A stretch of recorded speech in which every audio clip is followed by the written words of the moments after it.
Alias Miss Sherlock. Cast of characters, as they are first heard to speak. Lily-Ann, Help at the Farm. Read by Devorah Allen. Aaron Flint, The Hired Man. Read by Alan Mapstone. Mrs. Brewster from New York. Read by T.J. Burns. Helen Brewster, her daughter. Read by Jen Broda. Leonard Fillmore, a young country lawyer. Read by Jeff Butterfield. Sarah Newcomb, sister of Mrs. Brewster. Read by Abayi. Dick Brewster. Read by David Purdy. Henson, a butler. Read by Adrian Stevens. Ralph Deering. Read by Matthew Reese. Henry Markham, a detective. Read by Todd. Officer Higgins.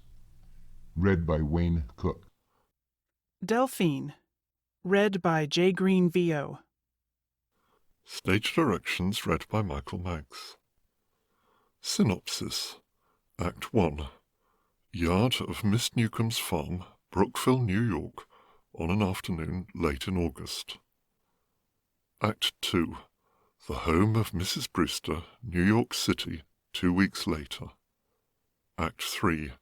An apartment, uptown, New York. 2 more days have elapsed. Act 4. Same as Act 2, 3 weeks later. Time of playing, 2 hours and a half. Costumes and characteristics. Lily-Ann. Plain, rather severe-looking and bossy countrywoman of about 40. A likeable character in spite of her brusqueness.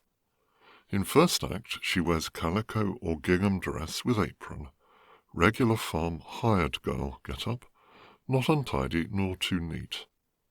In fourth act, somewhat exaggerated going-away costume of a country bride, but by no means grotesque.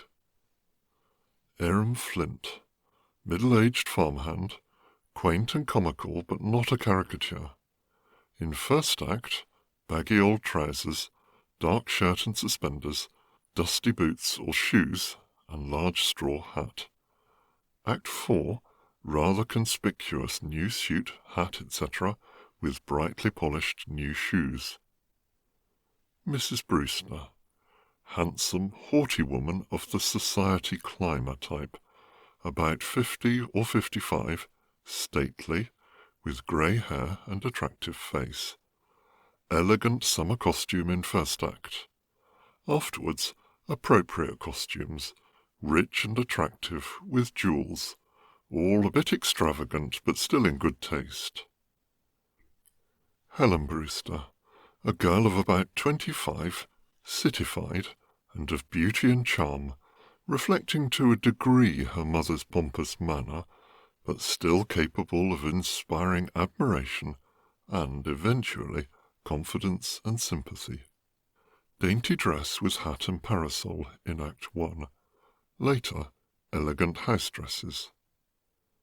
Leonard Fillmore, about 30, tall, well-built, good-looking, of a rather free, off-hand manner, but genial and ingratiating. Just a slight trace of ruralism, but still a man of refinement and culture. Plain suits. Sarah Newcomb, a neat, prim but attractive woman of 45 or thereabouts. An old maid, but of the sweet mother-and-home variety.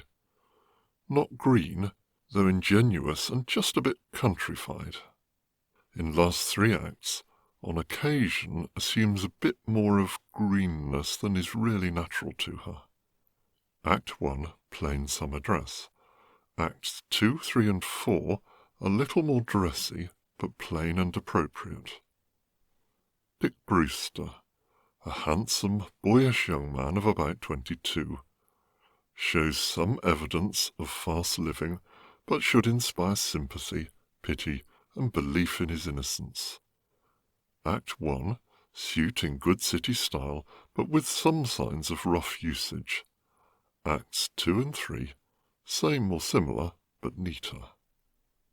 Henson, conventional type of English butler, straight, stiff, pompous. Black suit, not necessarily livery or evening clothes, but appropriate to his position in city house of some social distinction. Ralph Deering, about 55, wealthy man of the world of roue type. Stout, florid, veneer of polish, but showing his true nature on provocation. Very well dressed, with stylish topcoat, stick, etc. Henry Markham, stern, keen-eyed man of 35 or so, in plain business suit. Officer Higgins, police uniform or plain dark suit. Delphine, young woman of stern, forbidding aspect, pale, light eyes, very black hair, somewhat incongruous with her natural colouring, speaks with assumed but excellent French accent. Act 3, plain black costume, not that of the conventional stage maid. Hair plainly combed with no cap. Act 4, plain street dress with wraps, hat, and veil. Alias Miss Sherlock. Act 1. Scene: the yard of a comfortable farm residence in the northeastern part of New York State. The house, right, is an ancient but fine and well-preserved structure of the old homestead type. There is a porch, windows with vines, plants, etc. Across back of stage, a fence with open gate, centre. At left, a small arbour or summer house on the edge of an orchard. At back, a road leading to right and left. Beyond fence and on flat, the glimpse of rolling fields, a church spire, and the roofs of a few houses scattered in the distance. It is the afternoon of a day in the latter part of August. At rise, Aaron Flint is heard whistling off left upper entrance. Mrs. Brewster is discovered in hammock or chair, in arbour left, asleep, her book fallen to the ground. Enter Aaron Flint, left upper entrance beyond fence, to gate centre. Almost at same moment, Lillian appears on porch of house. Aaron carries several letters, sealed, addressed, and stamped, a newspaper or two, and a good-sized parcels post package of books, addressed. Lillian comes down to right centre. That the mail, Aaron? Let's see. Quite a lot, ain't they? She takes letters from him. Should say they was.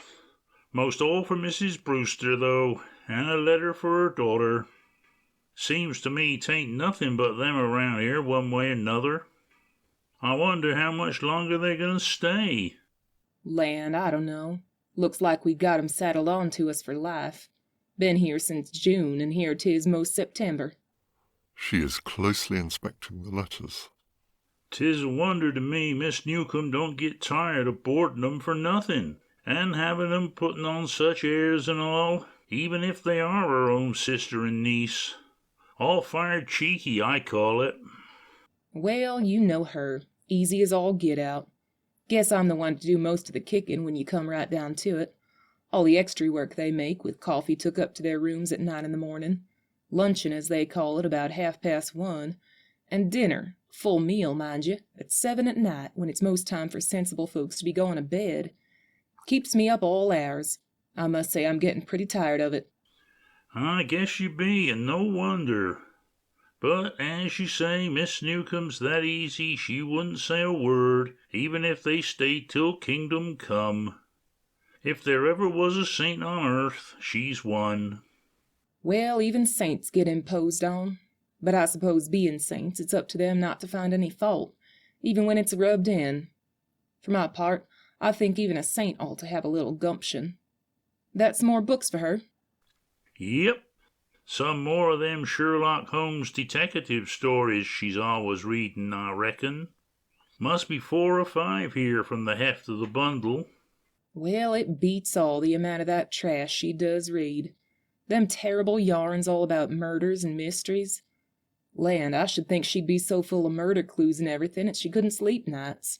They'd give me the creeps if I was to read 'em the way she does. Oh, I don't know. I sort of like 'em myself. Miss Newcomb lent me a few, and they certainly are hummers. I sure would like to be one of them detectives they tell about, with all the excitement they have tracing up murderers and such. Yes, a pretty detective you'd make. You better be getting along detecting a few chores instead of standing here talking murder clues. Here, I'll take that bundle in the house with these letters. She takes package. They do not notice Mrs. Brewster, who is still asleep. Aaron gets closer to Lily-Ann, making up to her. She seems unconscious of his intention, about to go to porch. He detains her. Say, Lily-Ann, what you gonna do after supper? Wash the dishes, I suppose, as usual. Dinner, I guess you mean, though. And a pile of dishes it makes, too. Makes me sick. Say, Lily-Ann, if I wipe 'em, then'll you all go and take a walk? Walk?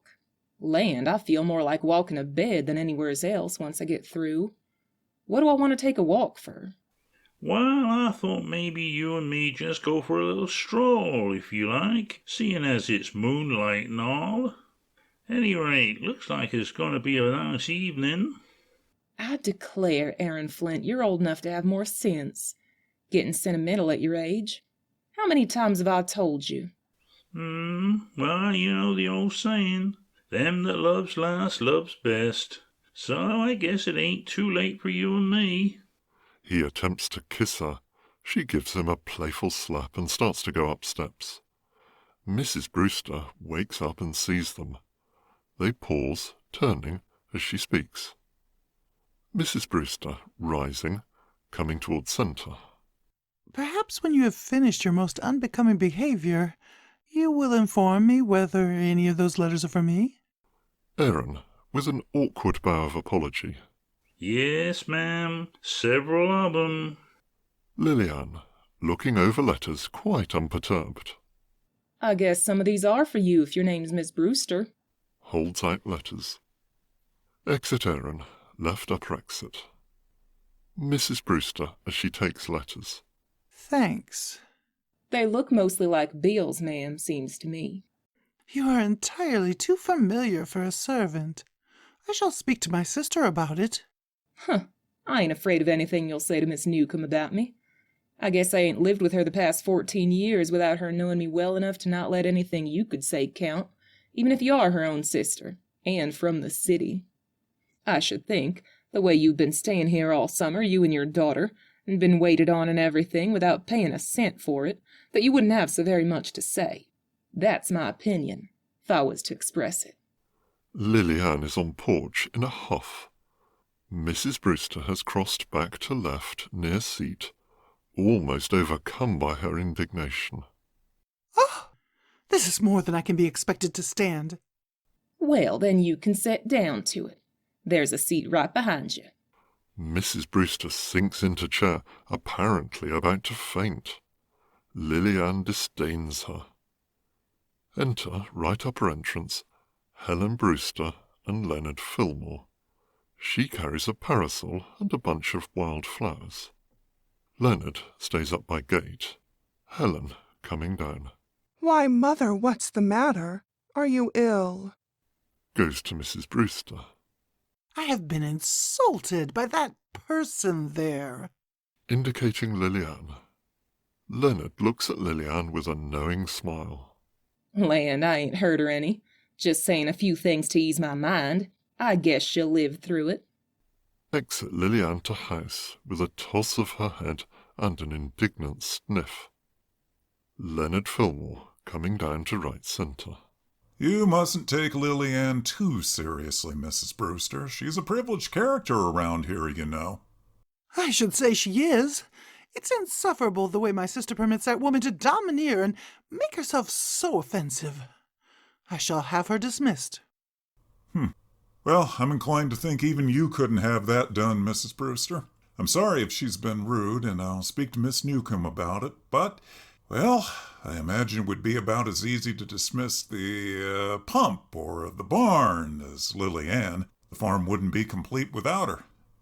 Mrs. Brewster, changing the subject. Helen, I should like to know where you have been all this time. We have been for a stroll, Mr. Fillmore and I. Are any of those letters for me? One. Gives Helen letter.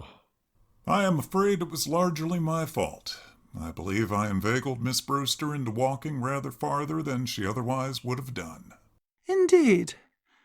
The persuasive powers of a promising young legal light. How interesting. Helen, smiling. Mother, promising. He has already quite arrived, you know. He was telling me of one of his cases. What was it, Mr. Fillmore? Defending a yokel whose cow is accused of infringing upon another man's property and destroying some cabbages? Yes, quite as important as that. I think I shall win my case, too, after a hard judicial struggle, and when I do, I shall come and claim your congratulations. At steps. Now, if you will excuse me, I will look for Miss Newcomb. I have a little business to transact, and at the same time I will speak to her about the offending Lily Ann. Exit Leonard to house with a show of good-natured dignity. Helen, I believe he was half laughing at us. Helen, who is reading her letter. No doubt. Mrs. Brewster, again seated, left. And I should like to know what you mean by such a show of intimacy with him. A mere country lawyer. Taking a stroll with him and... Oh, well, one has to have a little amusement in this forsaken place. Do let me entertain myself in some way. Besides, look what a reward I reaped. This beautiful bouquet. Puts flowers in Mrs. Brewster's lap. Mrs. Brewster, throwing flowers to ground. And what of me? I hope you don't think I stay here from choice. Surely it is better than shutting ourselves up in the city or going to some cheap boarding house, as we would have had to do. You know Bar Harbor and Newport were quite out of the question. Look at these. Bills, bills, bills. Threats, lawsuits. We dare not go back to New York for fear of our creditors.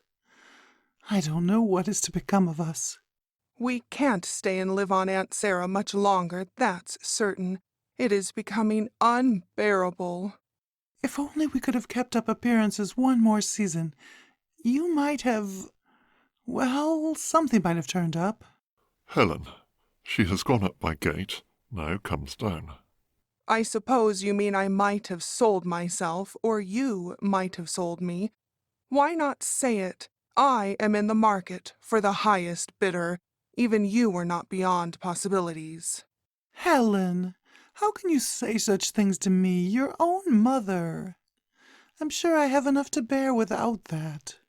I guess I am about as desperate as you are, for it seems to be up to me. I don't know why you need to put it in that vulgar way. But as you say, we cannot stay here much longer. Look at these. Showing bills. If we go back to New York... There's Dick. If only he could do something. Dick. You know how much good he is to me. I did hope, when he secured that position in the bank at $40 a week, that he might at least cease to be a worry to me. But no. Nevertheless, he is still your son and my brother. Much good such a son is to me. I have practically disowned him. You know it is nearly a year since we have even seen him. No, we must think of something more reliable than Dick, my dear. Now, there was... Mr. Deering. Yes, one of the likely bidders. Well, if it will be any satisfaction to you, this letter is from him. Helen! And does he? Yes, Mother, I believe you really have a chance to sell me at a very good price. Helen! I refuse to listen to such talk. You know he is a gentleman. He is worth millions. You should consider yourself a very lucky girl. I suppose I am, so far as your idea of luck is concerned. But that man, old, gross, the very thought of him repels me. Why, Mr. Deering is not more than 45. Well, or 8 or 9, perhaps. And think of all you could command as his wife. But the question is, at present, How are we to manage to get back to New York, pay our bills, and keep up appearances until it can be brought about? I know of just one way. My sister. What, Aunt Sarah, that simple, countrified old maid? Pray, what could she do? She could help us out of our difficulties if she would. You may not know it, my dear, but Sarah Newcomb is rich.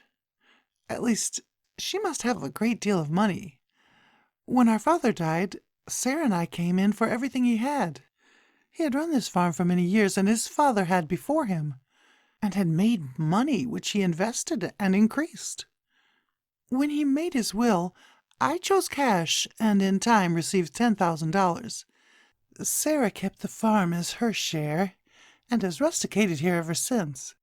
While I went to the city, met your father, married him, and entered upon the life that appealed to me. Your father's death left me well provided for, but... oh, well, it has vanished. While Sarah, her money must have accumulated and increased.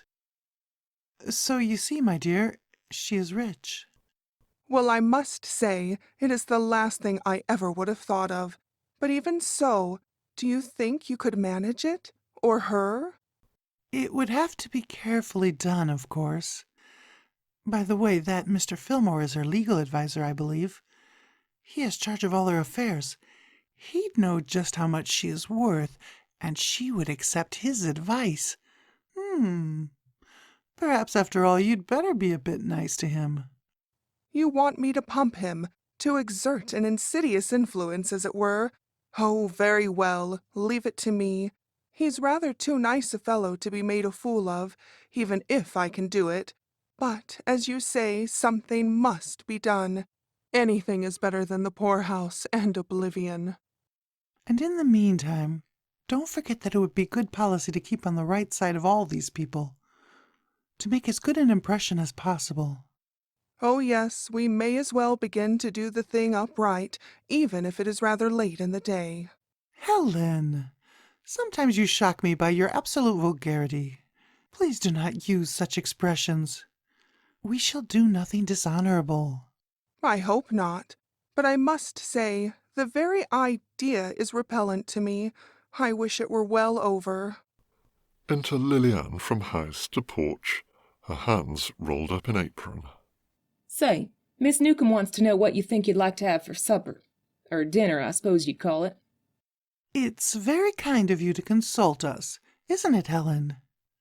Can you think of anything you should like to have, dear? Well, of course, this ain't no first-class hotel. We ain't got everything.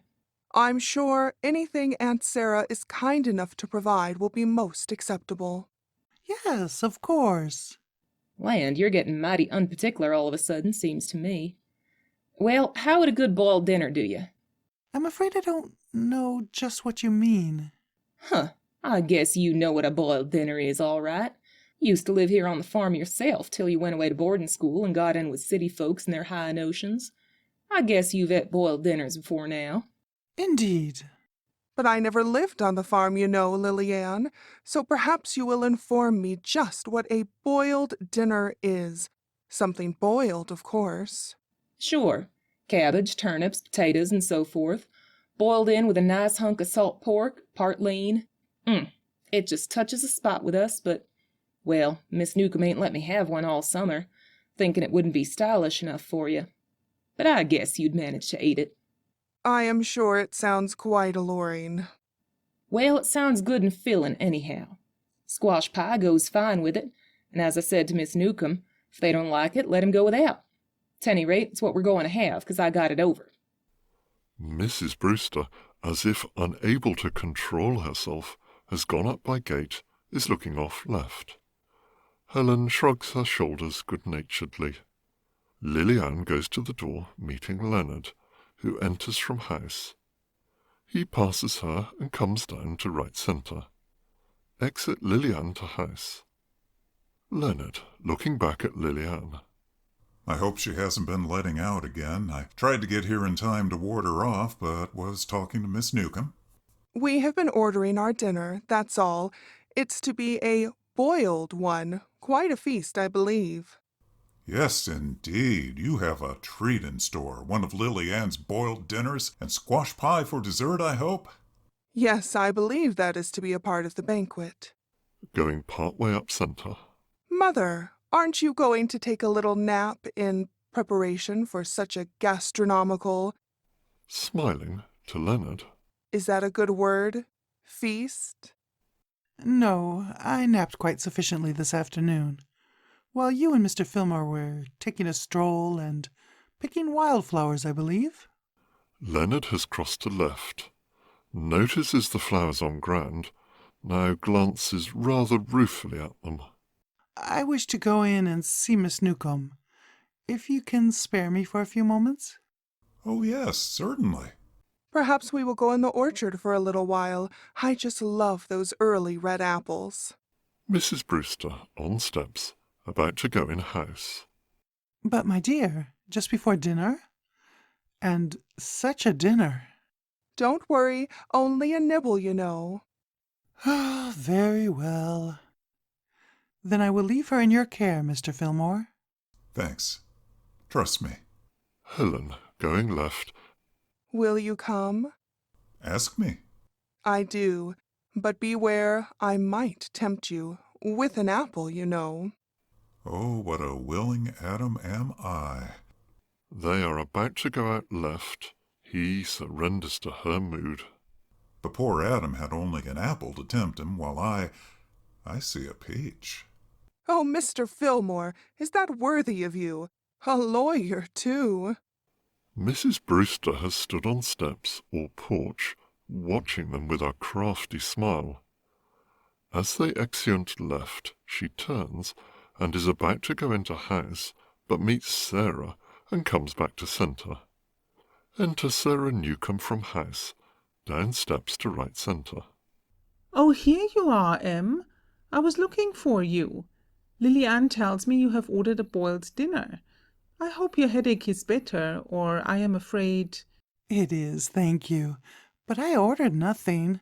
It was entirely the maid's suggestion, I assure you. I simply thought it best to submit. She has pretty much her own way, it strikes me. Well, I suppose she has. I guess I've let her have it so long there is no breaking her of it now. Len Fillmore has just been telling me she said something that offended you. You mustn't mind her, Em. I really couldn't get along without her, you know.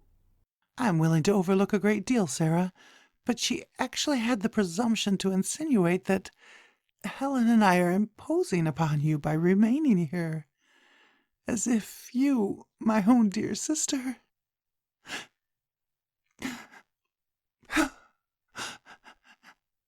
Wiping eyes, pretending to be near tears. The idea! Why, you're welcome to stay here as long as you please. You know that. I feel honored to think it's good enough for you, after all your city grandeur and everything. Lily Ann just blurts things out. You mustn't pay any attention to her, Em. Well, I'll try not to do so hereafter. But please don't call me Em, Sarah. It quite annoys me. Does it? Land, it never occurred to me. I can't seem to think of Emmeline, somehow. You see, it sort of seems just the same to me as it did when we was girls here together, and we used to always call you Em in those days. My, but it's a long time since then, isn't it, Emmeline? Quite too long to mention, or even think about, I should say. I don't see why. 'Tain't no disgrace to be getting old, as I can see. All the best people are doing it, you know. Besides, you ain't more than— Sarah, please. Oh, well, then I won't. But think how long it is since you were here that other time when Helen was about 4 years old and your boy was only a baby. Oh, what a cute little thing he was, your Dick, Emmeline. Why, he must be almost a man now, and a real joy to you. A joy, my son! Little you know him, or what he is to me. A trial, a tribulation. I might even say a disgrace. Sometimes I think it would have been better had he never been born. Why, Emmeline? What do you mean? I've wondered why you never said much about him, why you never seemed to want to tell me. But Emmeline, your boy, little Dick, your own son, how can you say such a thing? Because it is true. Little has he ever considered me. He spends what he earns on riotous living in the company of persons who are called fast, and who tempt him to misdeeds and forgetfulness of what is honest and upright. That is the kind of son I have, Sarah. My little Dick, as you call him. Dick? The baby boy I used to hold in these arms and cuddle up to me and wish was mine? And then that summer you let him come here and stay with me when he was 10 years old, because he wasn't very well. The summer that was like heaven to me, because I had him, just like he was mine, my very own. Oh, how I loved him! And he learned to love me too. And then I had to give him up, let him go. Back to you, who can say such things about him, that he's a trial and a tribulation. Oh, Emmeline Brewster, what kind of mother have you been if you have let him grow up to be that kind of man? I dare say you think I am to blame. Little you know of such matters, of the world, of life. Maybe I know more about some things than you think I do. At any rate, I know enough about the world and life to know what a real mother ought to be, and that the right kind never would talk that way about her own son, no matter what he was or what he had done. Mother! You! You never was fit to be one. It wasn't in you. Forgive me, Em, but I'm going to speak the truth, if it does hurt. When you was a girl, it was all for dressing up and looking pretty with you, going away to boarding school and getting educated, as you called it. Well, you did. There in the real world you talk about, and that you say I don't know or understand. Then I thank heaven I don't, and I wish you didn't. A world that makes a woman so hard that she calls her own son a tribulation and a disgrace, instead of the blessing he ought to be to her. I refuse to listen to any more of your abuse.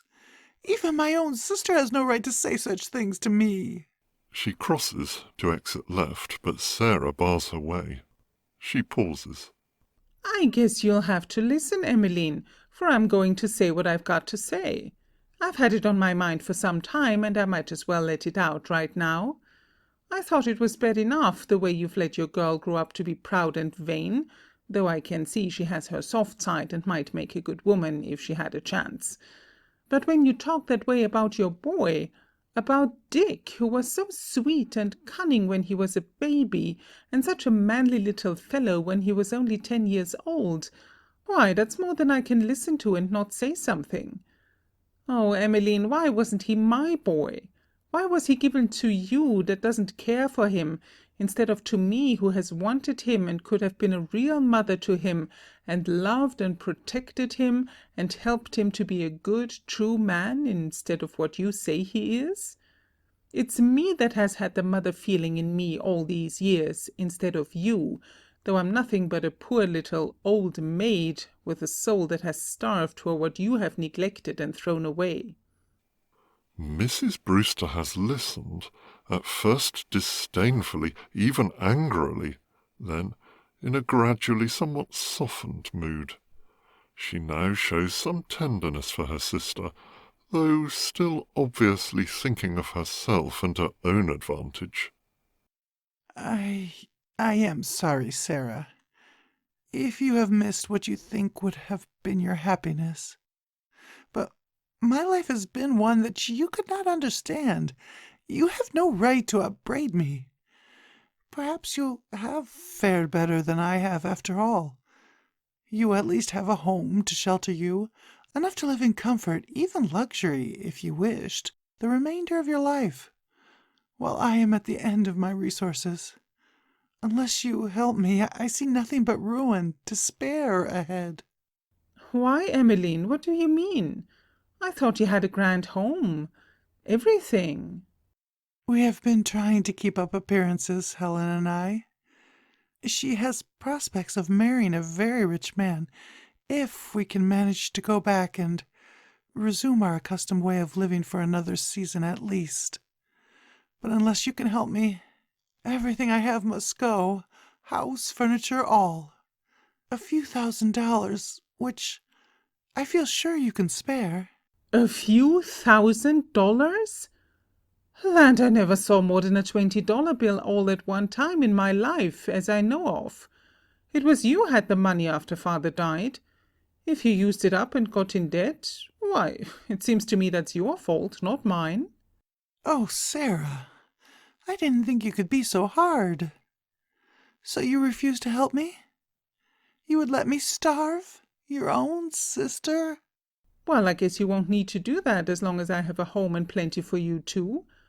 But of course, if you're so poor and I'm what you call rich, why, well, I'll speak to Len Fillmore about it. He knows how much I've got and everything. I always take his advice. I should think you need not conform to the opinions of a mere country lawyer. Well, Len may be a country lawyer, but he's a good one, and I reckon that's a few city ones he could give a few pointers to when it comes to that. You know, all the smart folks don't live in the city. I guess maybe it's so full it's run over and a few of them have to stay in the country. At any rate, it's Len Fillmore I'll have a talk with, and maybe we can fix things up for you. Do you know, I've sort of thought I'd like to go to the city for a spell myself and see real life, as you call it. If Len thinks I can afford it, I might go home with you, set you on your feet and see a little style myself. Got a room you could spare me in that grand mansion of yours? Why, I hadn't thought of that. I hardly think you would care for our method of living, Sarah dear. It is so different, you know. So... You needn't get fidgety about it yet a while. I ain't begun to pack my trunk yet. Now I'll have to go in the house and see how Lily Ann's getting along with that supper, or dinner, as you call it. Going to write. If you see Len Fillmore, you might tell him I want to see him before he goes home. Very well. Sarah, on porch, about to enter house. And, by the way, if you want that rich man you spoke about to have a chance, it's my opinion you'd better keep an eye on that daughter of yours and that plain country lawyer. Going to court's sort of in his line, you know, and they do say he's pretty good at pleading a case. Exit Sarah to house. Mrs. Brewster looks slightly alarmed, starts left as if to go and seek Helen and Leonard. Enter Aaron, left upper entrance, with milking pails. Aaron, coming down through gate. Was you looking for anybody, Miss Brewster? No. Oh, thought maybe you was, and I was gonna say, if 'twas your daughter and Len Fillmore, I seen 'em out in the orchard there, eating enough apples to give 'em a stomach ache. Setting pretty close to each other, too, on the sun wall. I beg of you, spare me your plebeian observations. Gosh, I didn't know I had any. Such highfalutin fixins ain't in my line. He crosses to right, puts pails on porch, comes back to right centre. Say, ma'am, if you don't mind, I wish you'd tell me something. I'm getting kind of tired of this country life. Like to go to the city and do something. Think they'd any chance for a fellow like me down there? Scarcely. Your place evidently is where you are. Well, I don't know. Sometimes we country fellas fool you. Would you think it now, to look at me, that I got the makings of a first-class deteckative in me, would you? No. It is the last thing I should be willing to believe. That's what I thought, but there is. Yes, sirree, ma'am. Miss Newcomb, she gets all them books about crimes and such, you know. Deteckative stories. Sherlock Holmes, Ashton Kirk, and all them. And sometimes she lets me read 'em. They certainly do give a fella an insight into the way things are among you city folk. Must be a pretty hard lot, come right down to it. Mrs. Brewster, about to go out left. I have no desire to listen to your opinions. I understand that Miss Newcomb is in the habit of reading those lurid romances, and I am much surprised that she should burden her mind with such sensational trash. Oh, she just dotes on 'em. Says the biggest men read 'em. Even Len Fillmore. He says they help him in his law business. Indeed. I must say that is about the opinion I had of him and his legal ability. Calling as she goes off left. Helen! Helen, where are you? Exit Mrs. Brewster. Left second exit. Aaron going to left, calling after her. Better tell her and Len to stop eating them apples, 'cause Lily Ann says we're going to have a boiled dinner, and they won't have room for it. Aaron goes to right, takes pails, and is about to enter house when he turns, glances off left upper exit, stops, looks, then sets down pails and goes up to gate, looking off left, with a show of interest.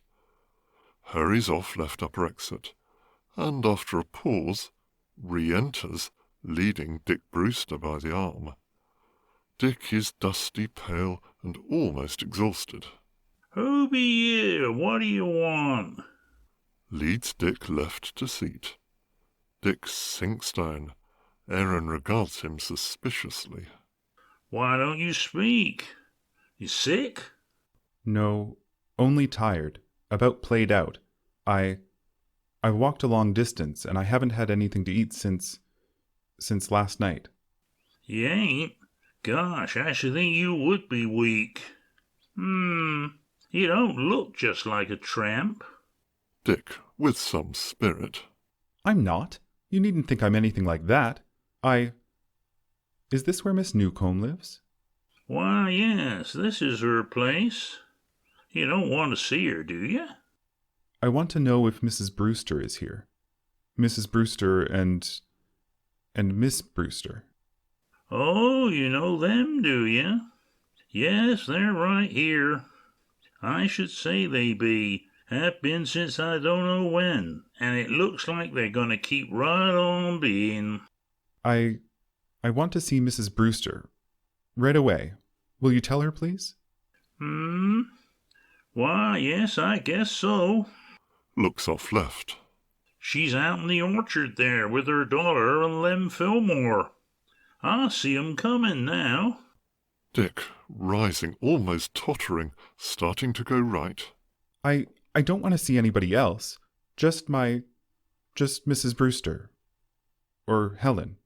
Well, then you just come up here and wait a minute and I'll see if I can fix it.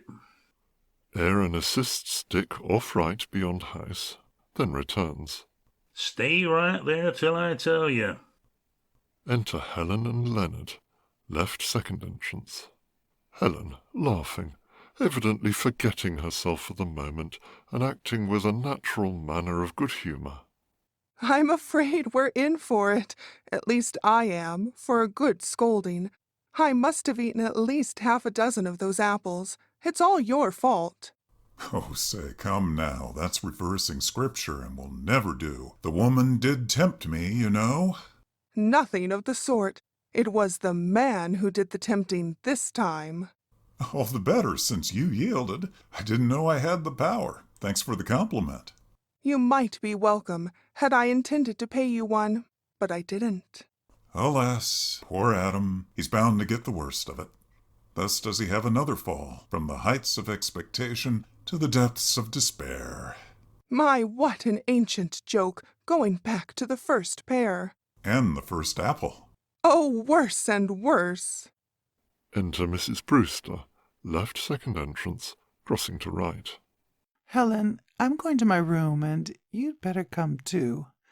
After your walk and such a feast of apples, I should think you would need a little rest and quiet before dinner.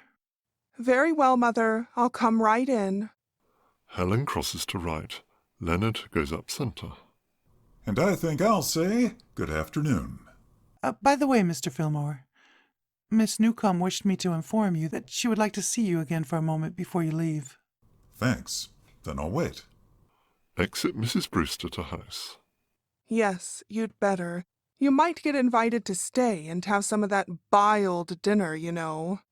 That's so. Guess I had. Squash pie, too. Garden of Eden was nothing like this. Exit Helen to house, followed by Leonard. Enter Aaron, right. Looks about, then summons Dick, who enters and stands by fence, right center. You stay right here. I'll see if I can get her. Dick stands leaning on fence, weak and showing some agitation. Aaron goes over by porch, looks in house, making motions. She sees me. She's coming. Aaron goes and helps Dick to center, partially concealing him as Helen enters. Did you want me, Aaron? Yes, Miss Brewster. There's somebody here wants to see you. It's... Dick, disclosing himself. Helen. Dick! Dick, what are you doing here? Where's Mother? I want to see her. He totters. Helen goes and supports him.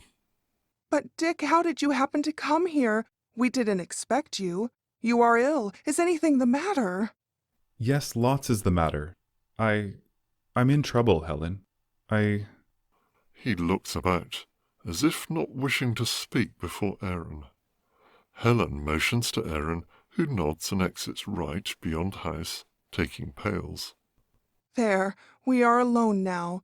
Tell me, Dick, what is it? What is the trouble?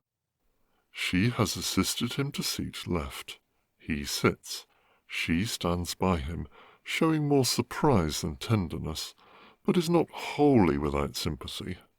I've run away. Run away? But why? From what? I can't tell you now. I've got to have money, that's all. Plenty of it, to get away, out of the country. Where's Mother? She couldn't help you any more than I can. What do you mean? What have you done? Never mind that. There isn't time. I'm your brother, that's all, and her son, and you've got to help me. It's for your sake as well as for mine. I guess if you don't want... Oh, Dick, will you never learn to behave yourself, to be a man? Mother is almost desperate already, with ruin staring her in the face, and now to have you come here in this condition, you, who ought to help her, instead of bringing disgrace upon her, you ought to be ashamed of yourself. And so would you be, if you were any kind of a sister, instead of turning on me now when I'm facing... Enter Sarah from house to porch. Dick sees her and shrinks down as if to hide. Who's that? I don't want to see... Helen, disclosing him. Aunt Sarah, this is my brother. Sarah, coming down, looking at Dick, at first uncomprehendingly, and then with gradual recognition and dawning tenderness. You don't mean that it is Dick? Little Dick? Why, if you haven't grown up into a man. The last time I saw you, you were just a little fellow it was 12 years ago, and you were only 10 years old, and now... Why, you're sick. Something is the matter. Dick, breaking down. Oh, I can't stand any more. I'm played out. I can't go any further. He has tried to rise, but sinks back onto seat. Sarah goes to him, sits, puts arm about him affectionately. Why, of course you can't. You needn't. You've got home, Dick. You've come right here where we've been waiting for you, and are glad to see you. Oh, you don't know. You don't know. I hope Mother doesn't come. You go in the house and see that she doesn't. I'll talk to Dick and see if I can find out what's the matter. Helen goes left a steps. Dick starts up, but sinks back as Sarah gently draws him down beside her. But I must see her. I want to tell her... Maybe it would be just as well if you told me. I'm your Aunt Sarah, though you've sort of forgotten me, haven't you? But I haven't forgotten you, and I guess maybe it would be better if you told me about it first. Then we'll see. You'll help me to get away? Sarah, to Helen, who still stands left. You go, Helen. He will be all right. Exit Helen left to house. Now, Dick, tell me. Oh, I can't. I don't know what to do. They may be after me by this time. Who? Who is after you? The police. They may have found out by this time. I didn't do it, I didn't. But they will think I did. They'll find out I was there some way, and then... Unless I can get away, where they can't find me. But tell me about it. What was it? How did you happen to come here? Why, I had heard Mother and Helen speak of you. And I remembered you, too. About the summer I stayed here so long ago, and how good you were to me. And then I thought they, or you, could help me in some way. I didn't know where else to go. I've got to have money. She's my mother, if I haven't done just right. And she's got to help me. Where is she? I must see her. Pretty soon, maybe, but tell me first, what do they think you have done? It's murder. That's what they'll say. But I didn't do it. No, I didn't. It was somebody else. But they'll have it on me if they find out. I was there. I was found with the gun. I'm innocent. But they'd never believe it. I'll have to go away. He starts up as if to go.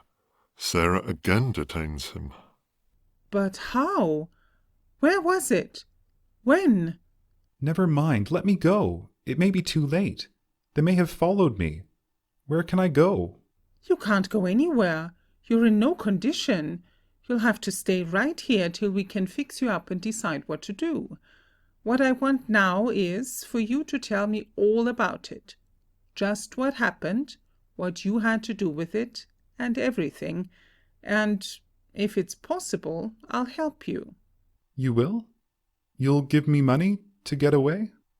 I don't know about that, but I'll do just the best I can. You can trust me, Dick. Trust me with your very life. It's worth a lot just to hear somebody talk like that. To know somebody believes in me a little bit and wants to help me.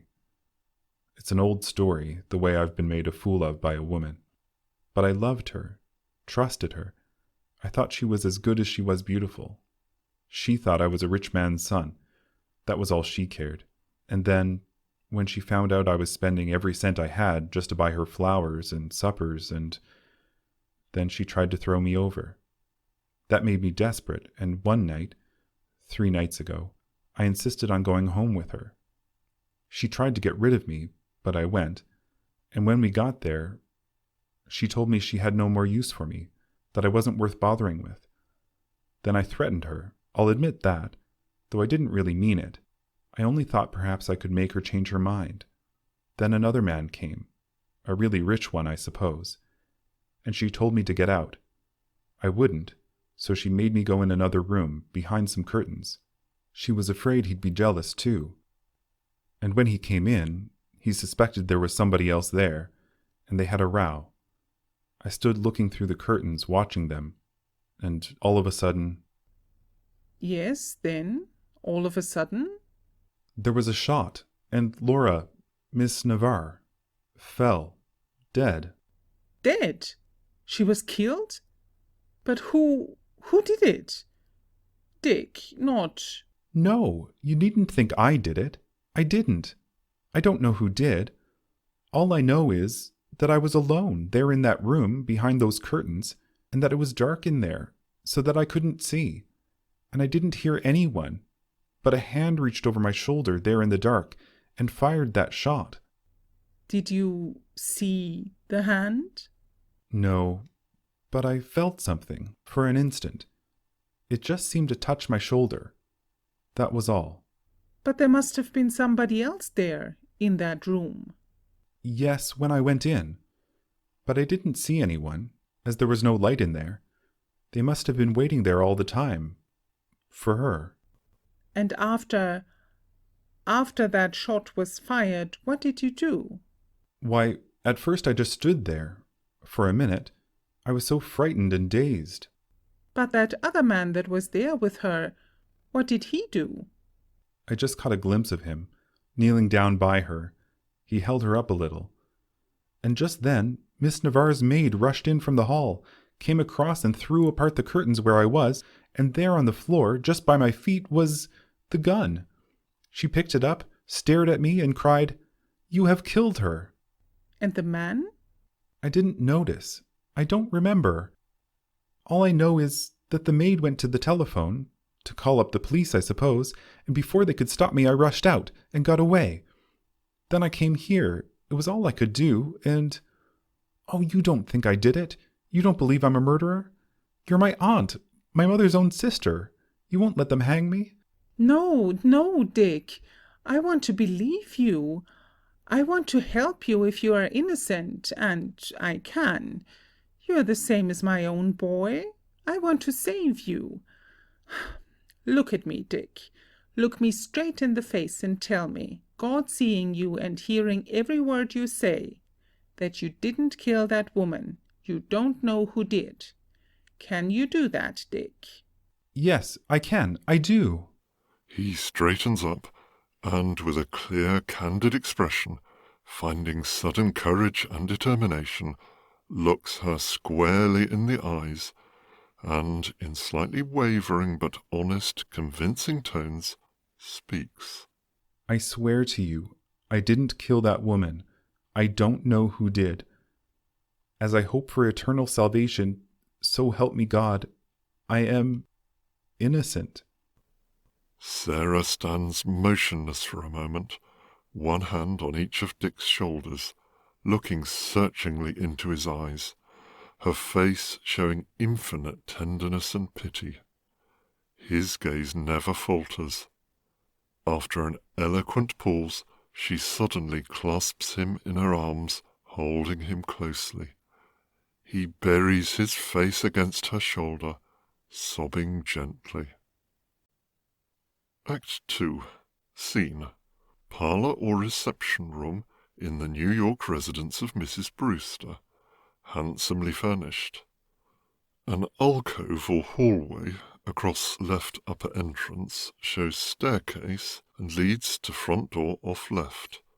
There is a hall rack in alcove. Door left second entrance, another in flat right centre and one right. Table down right centre with few books, etc. Smaller table or stand, up right centre with telephone. Also button of electric call bell. Davenport left, chairs, etc. At rise, doorbell is ringing off left upper entrance. Enter Henson right, crosses, exits left upper exit. As he exits, enter Mrs. Brewster downstairs, comes down to right centre just in time to receive Ralph Deering, who is shown in by Henson. He hands light topcoat, hat, and cane to Henson, who leaves them on rack and exits right. Deering comes down to centre. Mr. Deering, how good of you to call so soon. I am delighted to see you. Delighted to be here, I assure you. Miss Brewster was kind enough to write me when you were to return, and, you see, I have lost little time in coming. And you are a welcome visitor. The first we have had. We returned much earlier than usual, you know.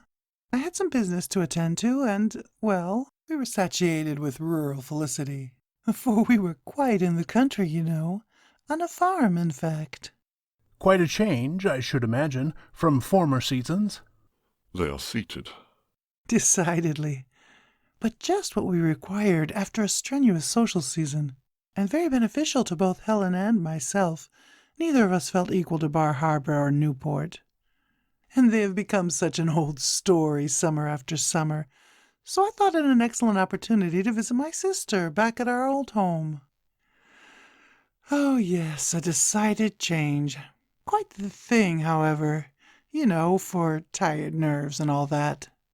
But rather irksome, no doubt, after a while. Terribly so.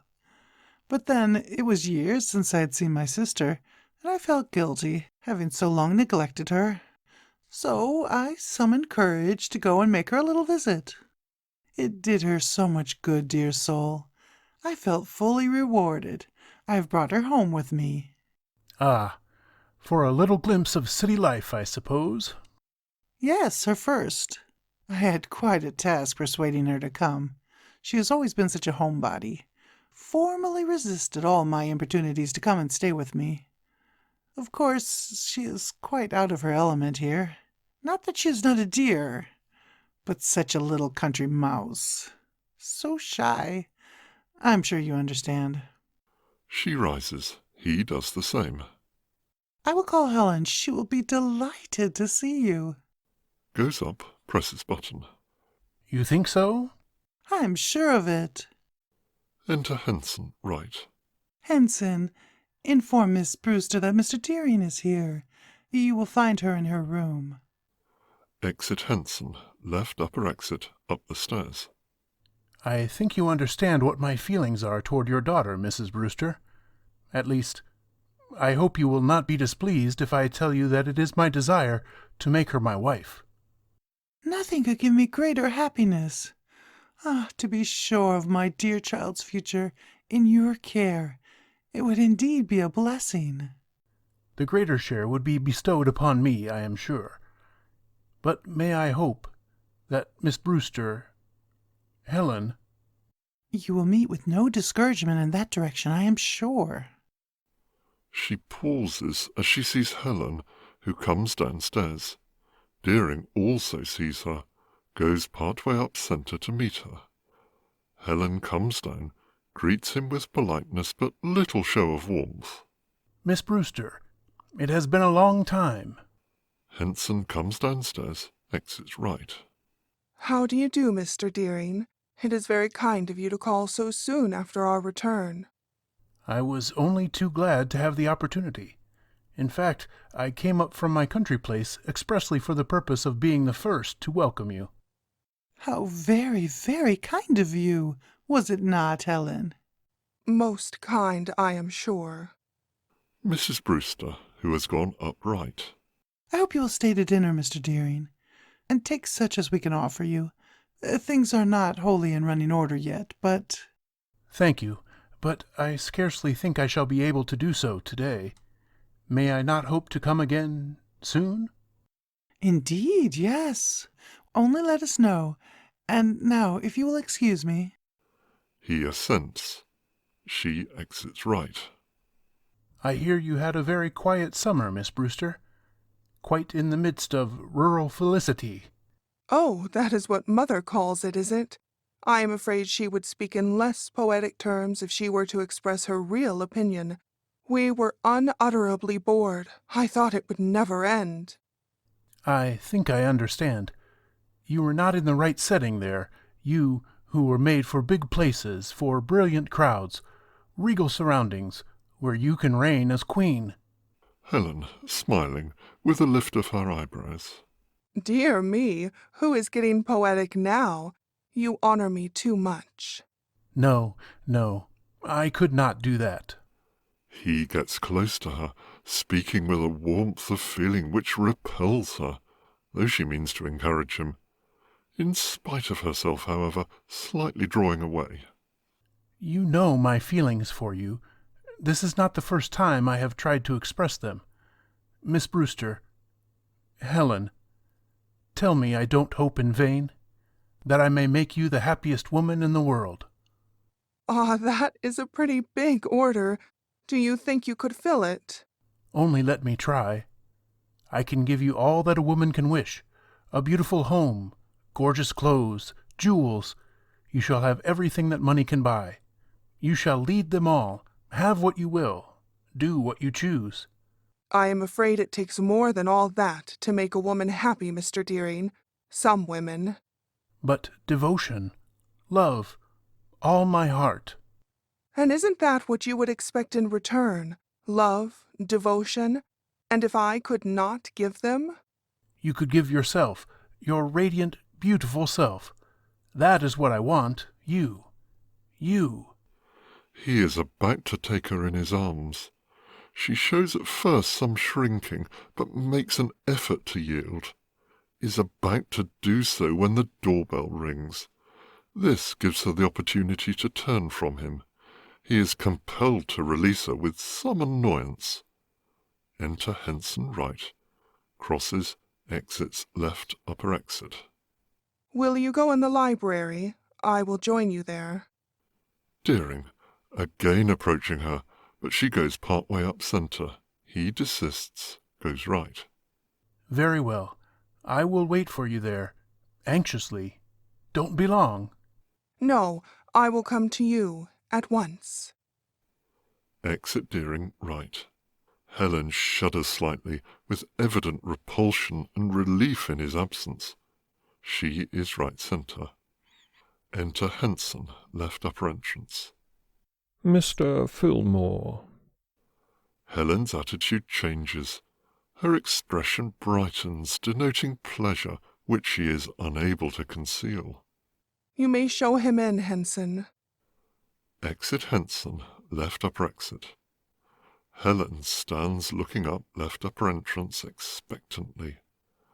For the moment she becomes her natural self, greeting Leonard Fillmore cordially when he appears. Enter Leonard Fillmore, left upper entrance, followed by Henson, who exits right. Mr. Fillmore, this is quite a surprise. How do you do?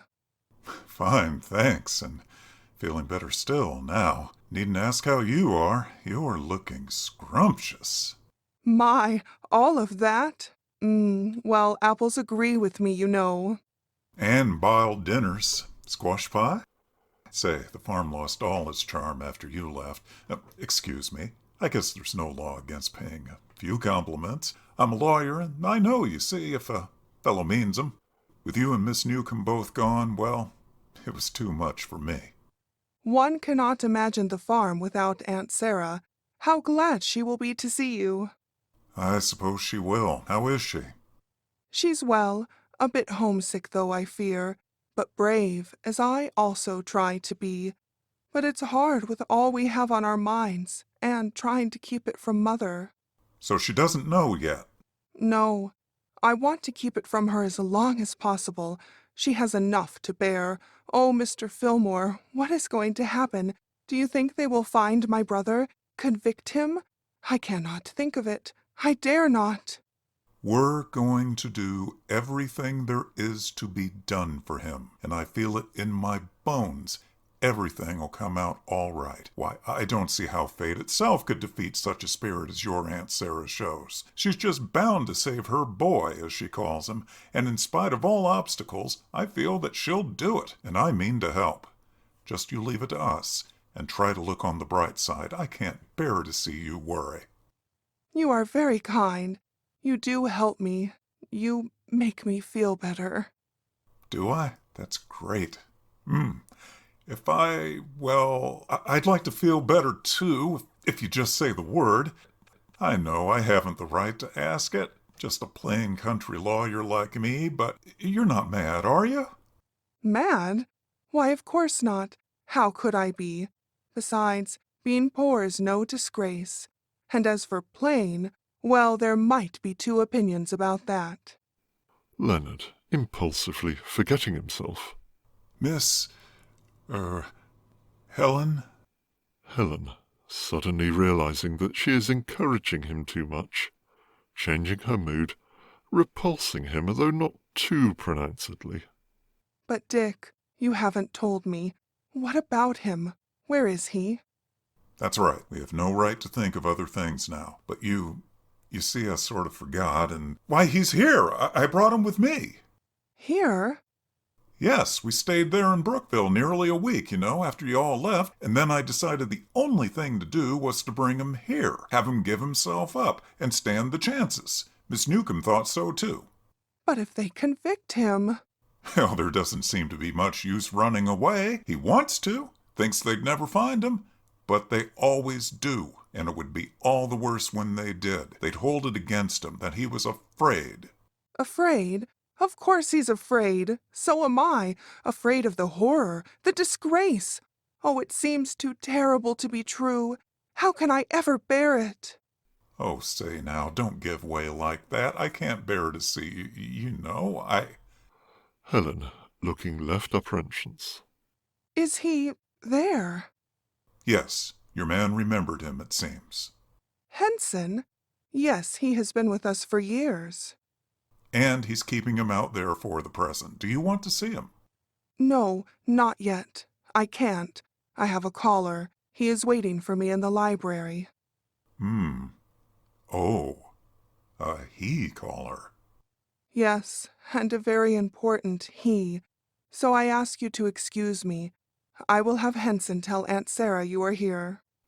Goes up, is about to press button. Oh, all right. And then after a while, will you, have him inform you that I am still here? Perhaps, if I can get rid of that other he. She smiles, not wholly able to conceal her real feelings for him. He looks relieved. Thanks. Enter Henson, left upper entrance. Henson, tell Miss Newcomb that Mr. Fillmore is here. You will find her in her room, I think. The blue room. Exit Henson upstairs. Blue room. Pretty appropriate, seems to me. Kind of in that state myself, unless you change it. Helen ignores this remark, though she looks back with a faint smile as she exits right. Leonard looks after her adoringly, goes upright, then comes back, shaking his head doubtfully, but with an expression of determination. Enter Henson, coming downstairs, partway to centre. Miss Newcomb will be right down, sir. About to go, lingers. Beg pardon, sir, but Master Dick, he looks very down and sick-like. Is anything the matter, may I ask, sir? Why, I guess he just isn't feeling his best. No, sir, that's how it struck me, sir. I hope you will pardon me if I seem too familiar, but Master Dick always was a favourite of mine, and I've wondered often, without daring to mention it, what had become of him, so to speak, and how he was. He's been absent for the greater part of a year, if I remember rightly. Yes, he's been away, I believe. You say Miss Newcomb will be right down? Yes, sir, to be sure, sir. I beg pardon. Exit Henson, left upper exit. Leonard stands down right by table, not seeing Sarah as she comes downstairs, enters left upper entrance. Sarah sees him with a pleased expression, comes down, stands close to him a moment before she speaks. Well? Leonard starts slightly, turns, sees her, speaks in an assumed, matter-of-fact manner. Fair to middlin', ma'am, and I hope I see you the same, first class, I mean. How are you? Sarah, as they shake hands warmly. Oh, Len, it's good for sore eyes to see you. I've been waiting and hoping and praying, expecting you every minute. And now you're here, I declare I could almost hug you. Why almost? Make it a real one. Oh, Len, I've almost died here this last week with 6 or 8 months in it. It's been terrible. Pshaw, that'll never do. I thought you were the brave one. It won't do for you to give up. No, of course, and I don't mean to, but... well, it's the lonesomeness of it. I'm like a cat in a strange garret and as homesick as anything. At least, I suppose that's what the feeling is I've got here, and... oh, all over me. But sit down, Len, and tell me everything. They sit. Leonard, pretending to misunderstand her. Well, when I left, the brindle cow was beginning to wean her calf, the pigs were fatter than ever and just fit to kill. Aaron Flint seemed to be getting along a little better in a certain direction. I guess their being left there alone sort of softens the obdurate lady, and, anything else? Leonard Fillmore? You know it isn't all that I want to know. Of course it's that too, and I'm glad if Liliane has begun to give in a little, though goodness knows it's time. But it's my boy, Len, Dick. How is he? Where is he? And... Oh, he's well and safe, and not far off. But first, I want to hear about you. How do you like it here? oh, as well as could be expected, I suppose.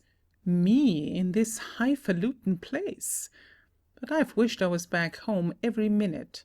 Such foolishness. Such extravagance. Well, it was your own doings. You would do it, you know. Yes, I know, and I'm not sorry as I know of. But it's something terrible, the way Em has lived and got into debt, trying to keep up appearances, as she calls it. It's simply scandalous. A butler and everything. Land, he's the stiffest thing in the shape of a man I ever did see. I was fairly afraid of him at first, the way he puffed himself up and said, "Yes, madam," "No, madam," and "Madam this," and "Madam that," till I up and told him I wasn't a madam and had no desire to be, and wouldn't he please just call me Miss Newcomb. I'm beginning to get a little bit used to him now and to a few other things, but I declare, I guess the farm's the place for me. Nonsense. I'd trust you with the best of them. They can't make a fool of you. Too late, maybe. But maybe it'd be just as well to let some folks think they can. Who? Why? Well, some of the city folks, the kind that think us from the country are all as green as grass. Maybe I can get the best of some of them and find out a few things all the easier if I let 'em think I don't know a streetcar from a steamboat. Not but what I do, and I guess I can see through a barn door when it's wide open. Well, I should say you can. But if some of the big bug detectives and all that are trying to find Dick and prove he's what they'll say he is, think I'm but a poor, simple, little old maid from the country, why, I guess it'll make the way all the clearer for me when I try to show him a thing or two. Well, now, I don't know, but there's something in that. I'm here to save my boy, and it's any means to that end. You know how crazy I've always been about reading those detective stories, Len. Murder mysteries and such. Trash, you call 'em. Why, yes, I guess you've read 100. Say 700 and you'll be nearer to it. Well, I'm glad I have. They've sort of given me an insight into things, clues and such. I feel as if I could beat the best detective in New York City at his own game. Well, I'd like the chance, and maybe I'll have it before we get through. I guess you'll find it a hard job, Miss Newcomb. They're a slick lot, and I'm afraid in this instance they'll have it pretty much their own way. To tell the truth, I don't see a loophole as yet. But there must be one, Len. There's got to be. There always is. In all those detective stories, the one you're sure did it and that everything's against never did. It's when they come up against a blank wall and you think there's no way around, through, or over that a way opens up after all. And there will this time, Len. There must. I hope so. But don't you think you need a bigger man than I am to help you, Miss Newcomb? I'm only a country lawyer, after all, you know, without much experience. Now, see here, Len Fillmore, don't you begin that all over again. You know my opinion, and that ends it. If you're not what they call a big man yet, you're going to be, and maybe this is your chance to prove it. I want you to show 'em what you can do, you and me together, in spite of the best of them. They may think we are two greenies from the country and as easy as pie. Well, let them think so, till we open their eyes and show them a thing or two. Leonard, giving her his hand. We will. Put it there. That's the way to talk. Go ahead. Don't leave a stone unturned till we've overthrown that stone wall we're up against.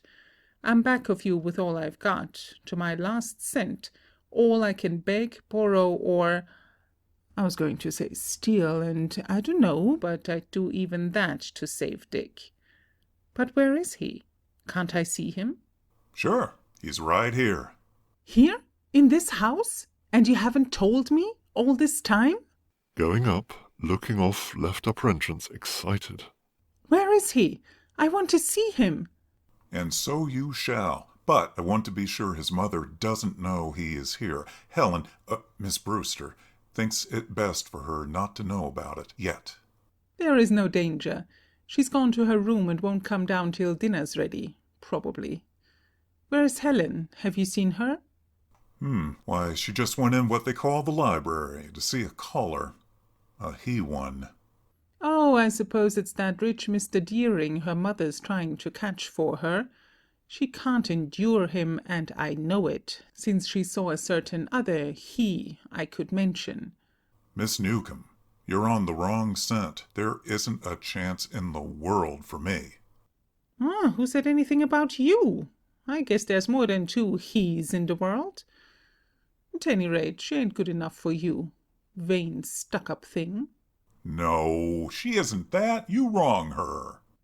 Oh, sticking up for her, are you? Sure a sign. I guess you can't fool me. I've read too many detective stories, you know, not to see a clue when it's laying around loose. And I found a pretty good one some time ago, in that direction. But don't you think you're up against another stone wall? Well, if I am, I'm pretty good at climbing over, and I might give you a boost if necessary. Thanks. I guess I'll need it. He has gone up to left upper exit. She is close to him. And now I'll get Dick. Exit Leonard, left upper exit. Sarah stands, looks off anxiously. There is a short pause, then Dick enters left upper entrance cautiously, looking about as if afraid. He looks much neater than in first act, but is still pale, showing signs of his fear and worry. Sarah welcomes him joyously, taking him in her arms in silence. He brightens a bit as he sees her. Sarah, after a moment's pause. Dick, my boy, my poor boy. Is nobody else here? Mother? Helen? Not now. You can see Helen in a few minutes, maybe. I don't know about your mother. She doesn't know yet, but we'll see. Just now I want you to talk to me a little. She has led him to Davenport, left. Sits by his side. How are you, Dick? Keeping up bravely?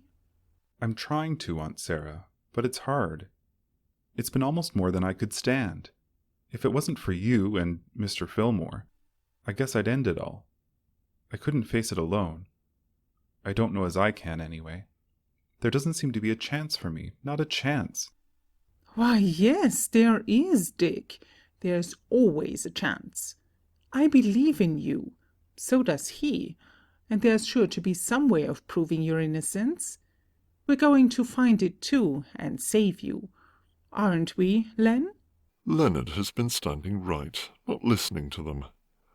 He has looked off right, in a manner that shows he is thinking of Helen and her companion. He now turns, comes to centre. Sure, of course we are. You say that, but if you meant it, if you really wanted to save me, you'd let me get away. You wouldn't ask me to stay here and face it. No, nor you either, Aunt Sarah. I tell you I can't. He springs up as if to go.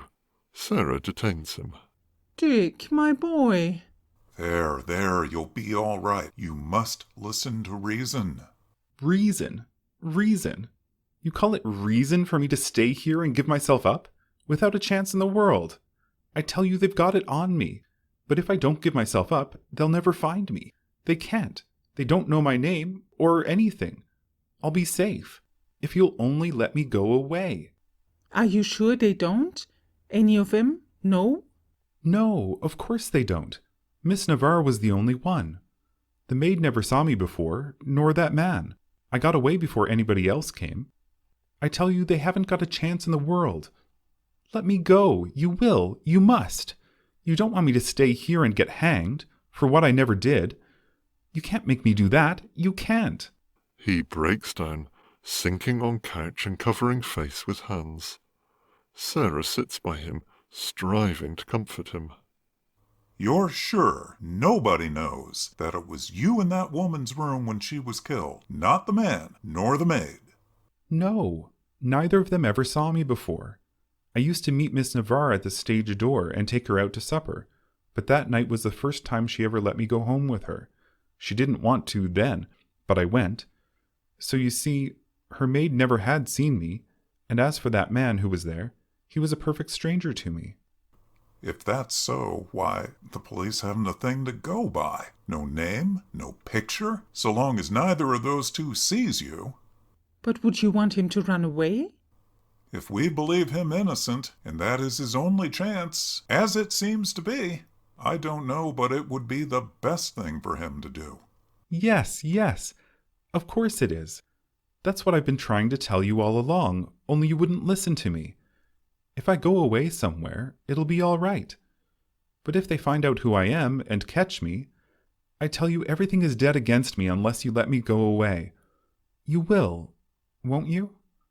Don't you see, Aunt Sarah? It's my only chance. There must be some way of finding out the truth. You're innocent, Dick. I believe that, and I mean to go to work and prove it. But if you couldn't, if you failed... Yes, Miss Newcomb, we've got to think of that, if you failed, and I'm afraid the chances are that you would. I've been looking into the matter thoroughly, trying to see what defense we could put up, and I must confess, it looks pretty dubious. The police say all they have to do is find their man. They've put their machine to work to find him, and it's more than likely they'll succeed if Dick stays here. When can I go? Tonight? Now? Oh, not tonight. You can't go tonight, Dick. You must stay here till tomorrow morning. Then Mr. Fillmore can see that you get away, if that's what's best. And I don't know, but it is. You must be saved, Dick. Some way. But I can't wait. I'm afraid. He's right. He must go tonight. You keep him here for an hour or so, Miss Newcomb, and in the meantime I'll go and get some things ready, buy a ticket, and then come back for him. But where to? Where shall he go? Why not to the farm? Lily Ann and Aaron would look after him. No, not yet. They might trace him there, through his mother. They do all sorts of unlikely things, you know. He'll have to go farther away, say to the west. I'll buy a ticket. He can leave late tonight. Yes, I know I can do it. He braces up, looking more hopeful, rising. Leonard starts up left. All right, just as you say, Len. You go and make the arrangements. I'll take Dick up to my room. Nobody will see him there. But I suppose we'd better tell Helen? Yes, it would be best to let her know. We can still keep it from his mother. Leonard goes up, about to exit, but pauses, looks off right. They are coming, Miss Brewster and... Dick starts to go. Sarah holds him, then leads him to left second exit. Here, come in here, till he goes. Then I'll get you upstairs. Exeunt Sarah and Dick, left second exit. Leonard glances right, then goes up, gets hat and coat, exits left upper exit. Enter Helen and Deering, right. She seems somewhat disturbed. He shows evidence of anger and chagrin. Do you mean to say that this is your final answer? You refuse me? Yes, I cannot be your wife, Mr. Deering. I don't love you. But if I am willing to wait, to run the chance of being able to win your love... Love does not come like that. Hesitates meaningly. I see. You don't think I am fit? It is sufficient that I say I do not care to be your wife. It was not so long ago, not many weeks or days, since you seemed rather inclined to consider the transaction. Perhaps you have met the man whom you can regard. I think I understand. I cannot help what you think. There is no more to be said. Starts right, about to go out. You may change your mind. A woman does sometimes, you know. If so, you may find the proposition still open. No, please, you will excuse me. She turns from him, rings bell, and goes up right. After slight pause, enter Henson, left upper entrance. The gentleman's hat and coat, please, Henson. She bows coolly and exits right. Deering stands looking after her, resentment, then anger, with a mean, vindictive expression dawning upon his face. Then he smiles derisively, stops, listens, and goes and looks off, left second exit. Stands looking off with growing interest. Henson has gone out, left upper exit. Now returns with Deering's hat and coat. Stands up left, waiting. Look, who is that in there? Henson coming down, looking off left. You mean, sir? There, the young man. talking to Miss Newcomb and the others. That, sir? Why, that's Mr. Richard. You mean Mrs. Brewster's son, Miss Helen's brother? Why, yes, sir. I see. That will do, thank you. You needn't wait. Very well, sir. Exit Henson right. Deering is still looking off left with renewed interest, which becomes repressed excitement with something of exultation. He pauses a moment, then, with a gloating smile, goes up and takes the telephone receiver. Hello? Hello? Give me police headquarters. Yes, the Bureau of Police. The Chief of Police. At once, please. Waits feverishly. There is an appreciable pause. Then he speaks again, with tones that thrill with tense impatience. Yes. Yes. Is this police headquarters? Yes, the chief. It is most important. There is another pause, during which, holding the receiver to his ear, Deering glances towards left with a look of vengeful triumph. Hello, is this the chief of police? All right. Never mind who this is. You are looking for the man who killed Miss Navarre, Laura Navarre, the actress, about 2 weeks ago? Well, his name is Brewster, Richard Brewster. You will find him at his home, 176 Ellington Avenue. Yes, Ellington. 176. He is there now, but lose no time, send at once, or it will be too late. He hangs up receiver, takes coat and hat, glances once more towards left second exit, with a smile of wicked satisfaction, tosses his head slightly, knowingly, and exits quickly left upper exit. Act 3. Scene. Parlour of a small apartment, uptown New York, well but not elaborately furnished. There is a door right, leading to a small entry, with another door beyond to hall. Door or narrow archway left with thick draperies, parted in centre, telephone, etc. Discover Dick Brewster sitting centre.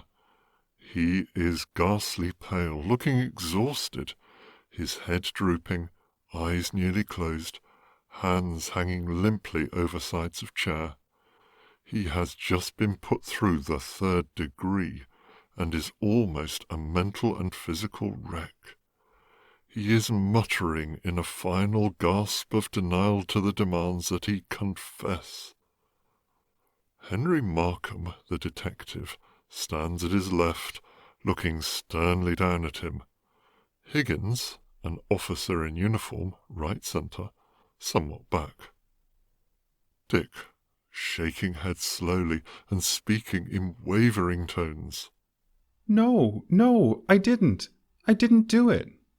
Markham sternly, seizing his shoulder, shaking him roughly. Come now, stop that faking.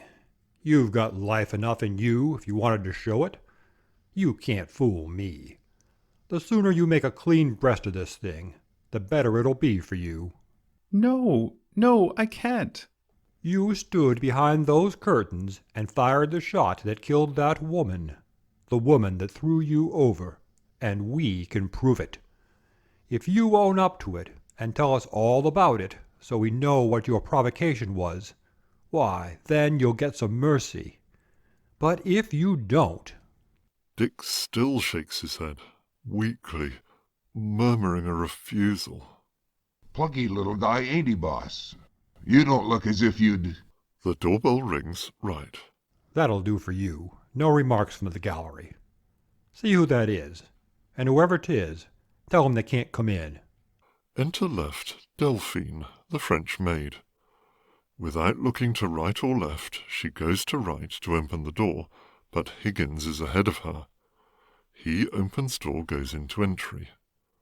Delphine goes back to left, exits, but stands behind curtains, peering through, listening. Markham sees her, glances in her direction, and she disappears, pulling curtains together.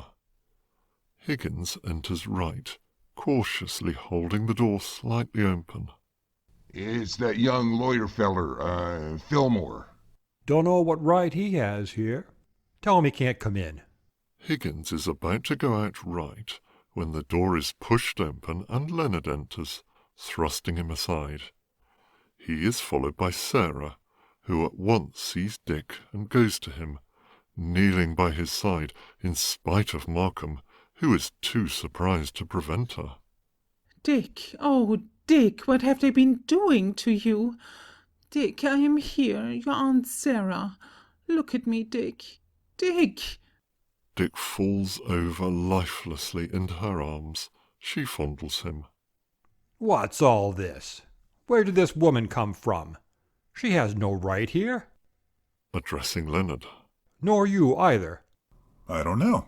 No law against coming in, I guess, seeing we rang the bell and somebody opened the door. Anyhow, we're here.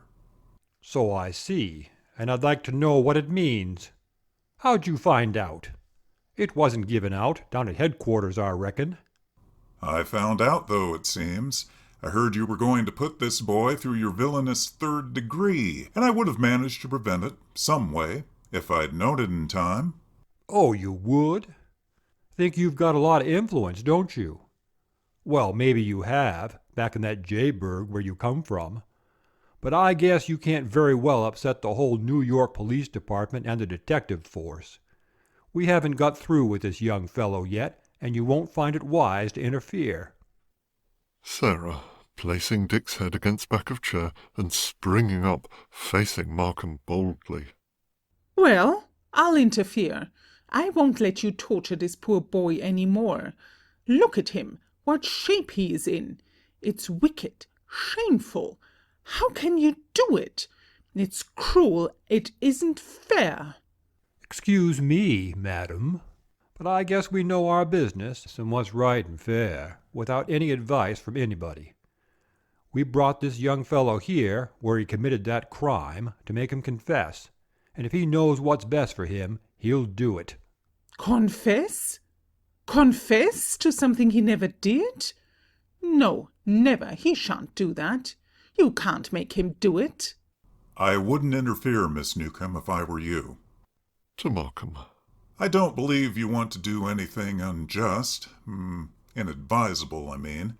You must see that my client is in no condition to stand any more. It looks like you'd put him through a pretty severe ordeal already. Give the poor boy a chance. Huh. Yes, he had a chance, all right. A chance to skip, with your help, it seems. If we hadn't gotten a tip and been a little too quick for you. We got there just in time, it seems, to catch the bird almost on the wing. What kind of business you call that, for a lawyer, helping a murderer to escape? We believe the boy to be innocent. I am his attorney. I wanted time to look up evidence, to prepare a defense. To get him away, you mean, because you know there ain't a chance for him. Well, you see, you didn't do it. Seizes hold of Dick, trying to make him rise. Come along. You needn't try any more of that pretending.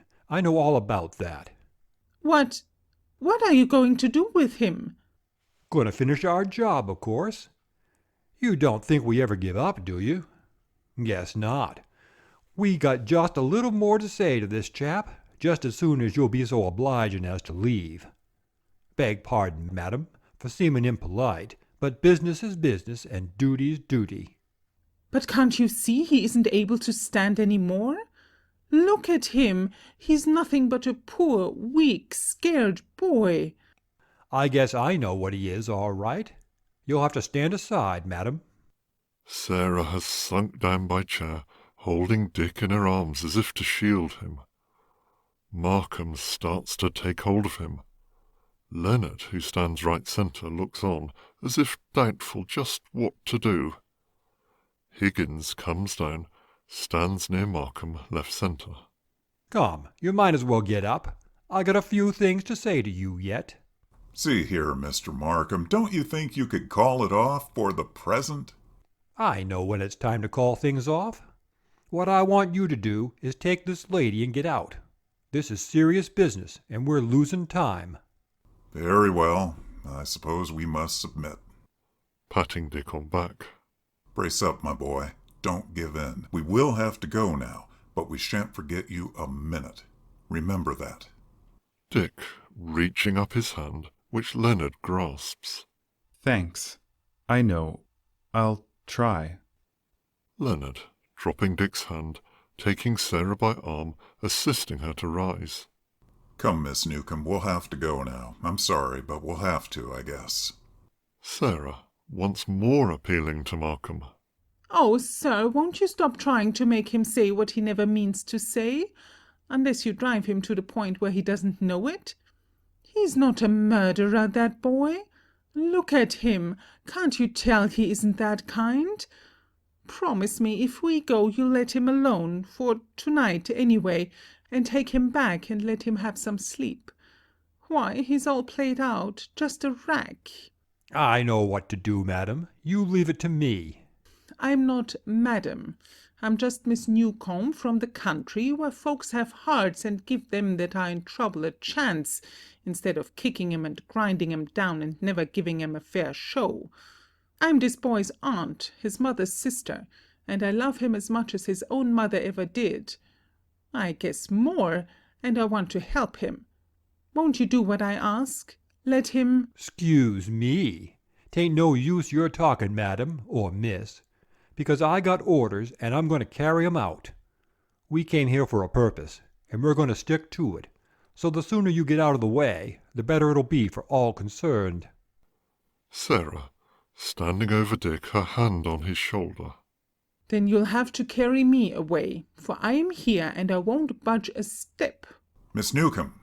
"See here, ma'am, this won't do. It's all foolishness, us losing time this way. You step aside and let us do our duty." Is it your duty to crush the very life out of this poor boy?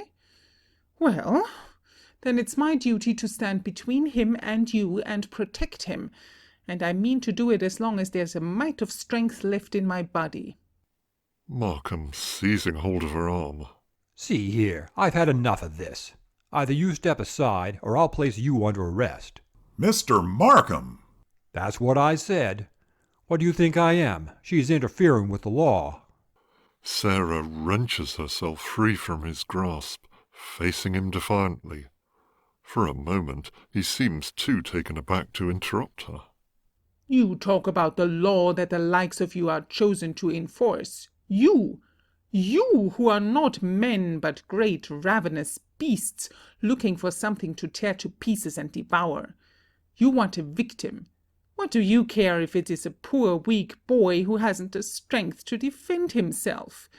It's all the better for you, all the easier.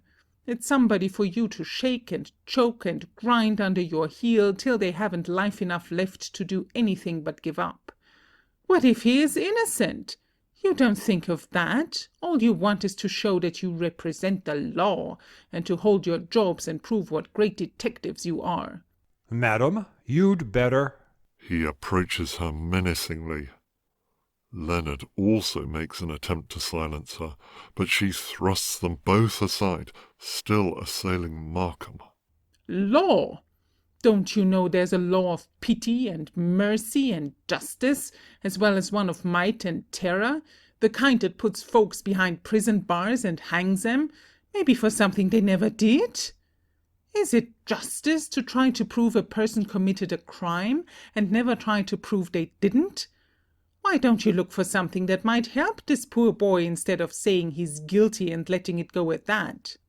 Proofs? You say you have proofs, but you don't mean to let him prove that you are wrong. You don't want him to. You're afraid he will. Even if you saw a chance to save him, you wouldn't take it, 'cause then you'd have to go to work all over again. All you want is a victim, someone to hang. Well, you shan't have my boy. You shan't. You shan't. She finally gives up, partly exhausted. Again sinks down on floor by Dick, shielding him, still looking up at Markham defiantly, though with wavering strength. He has stood looking at her, at first angrily, then dumbfounded. finally with a half good-natured expression. He now shakes his head, murmurs. Well, I'll be. Leonard, to Markham. She'll be all right, Mr. Markham, if you'll just let me. Oh, all right. Go ahead. I guess we won't bother any more today. You mean you'll call it off? Yes, I guess so, for the present. Leonard, to Sarah, helping her to rise. Miss Newcomb, it'll be all right now. Mr. Markham says they won't carry it any further today. Sarah, in a sort of daze, to Markham. You mean you let him rest? Sleep? Yes, I guess we can fix it. It's getting late, and see here, Higgins, we'll take him back now and postpone this business till tomorrow. Markham and officer are right centre, somewhat back.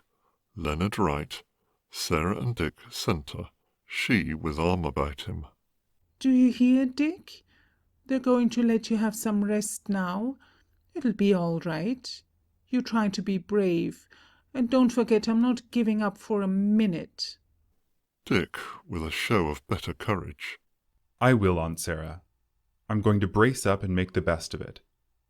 I didn't mean to give way like that, but I couldn't help it. They drove me to it. I know, Dick, boy. I know. Come now, you'll have to go. But keep up your courage, and we'll save you yet. You see if we don't.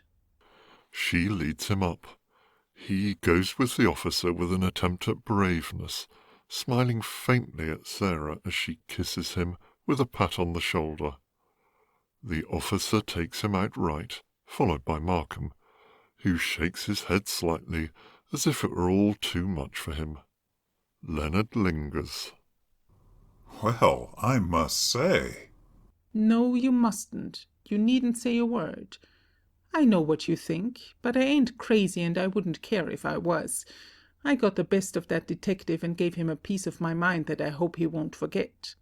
Well, I should say you did. A pretty generous piece, but I'm afraid you have a wrong idea as to what you did to him. But I made him give up. You think he'll keep his word, don't you?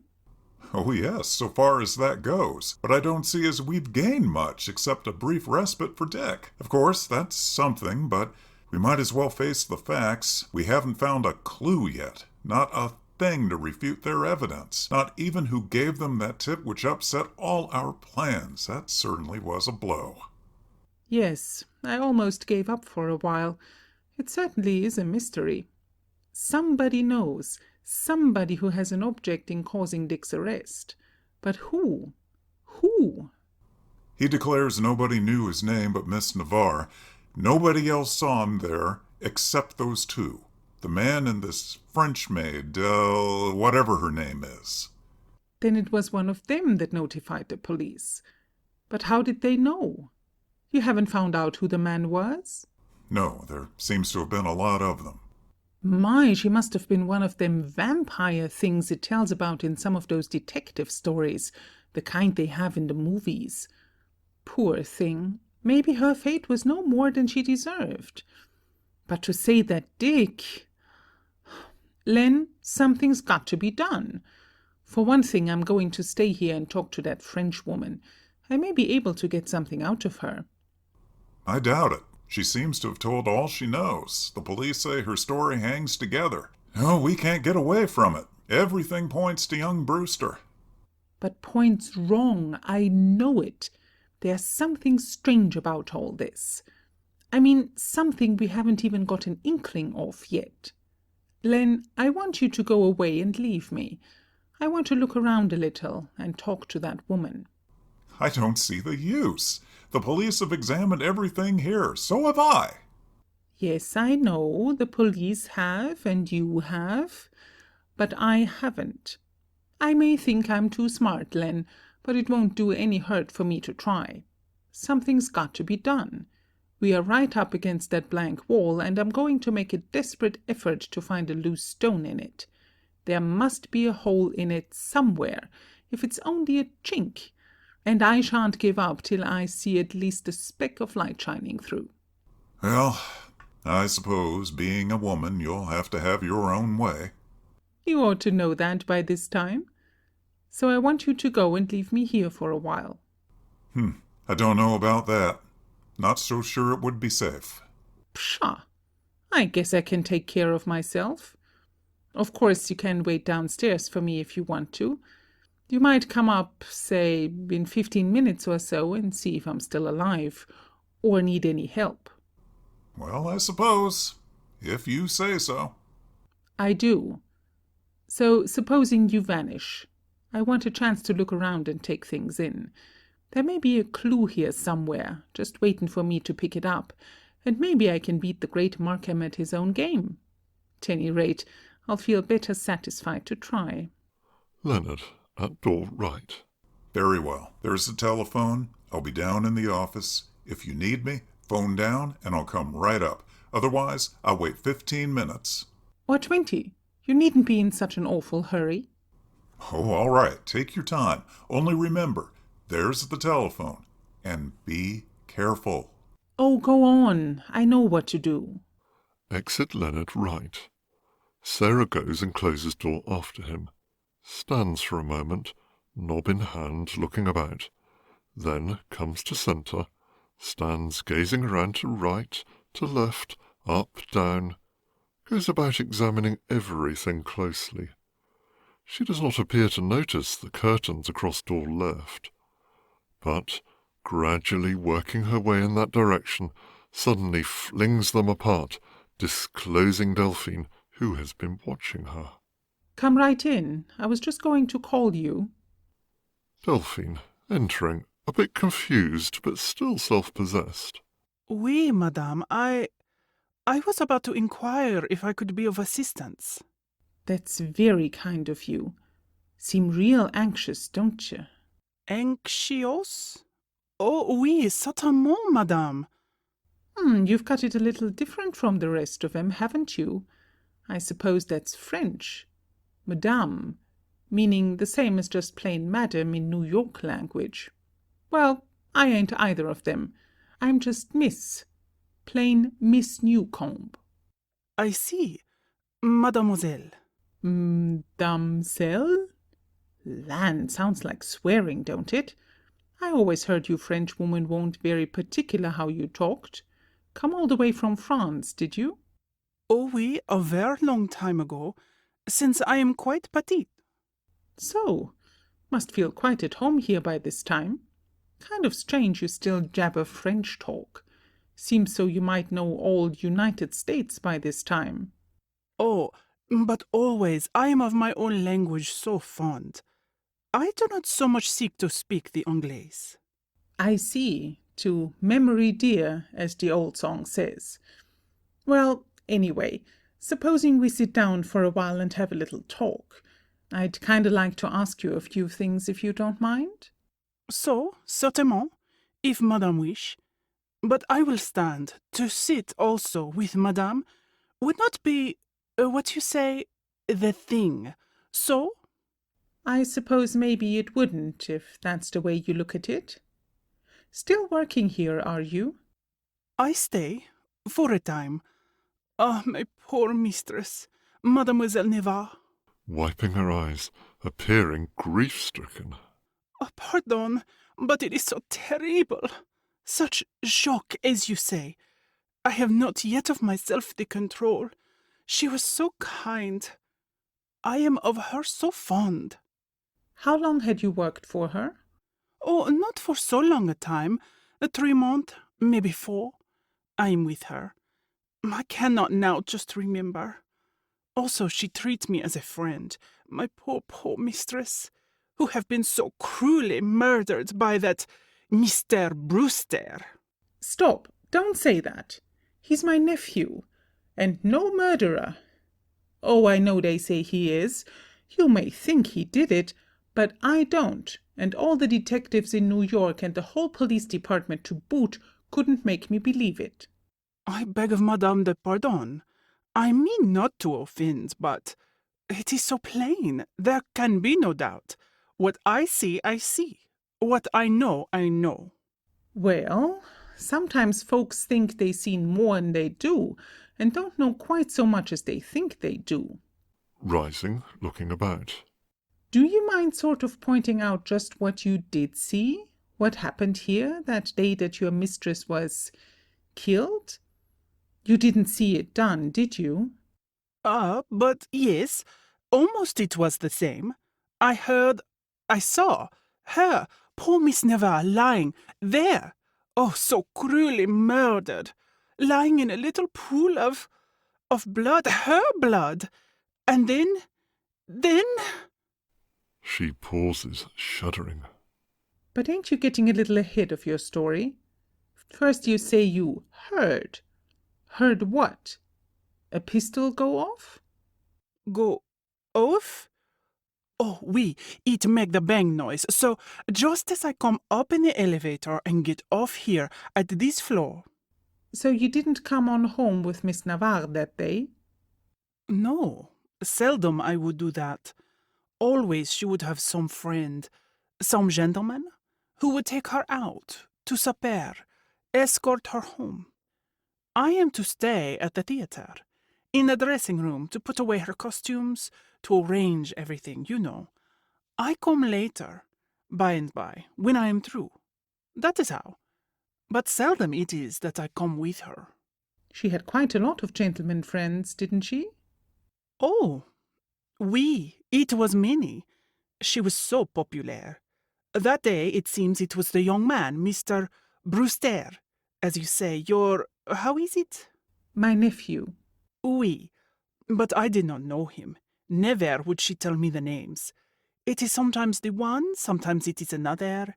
I ask no questions. I know my place. You had never seen my nephew, Mr. Brewster, before that day? No, never had I seen him until I enter. After the shot, find my mistress dead.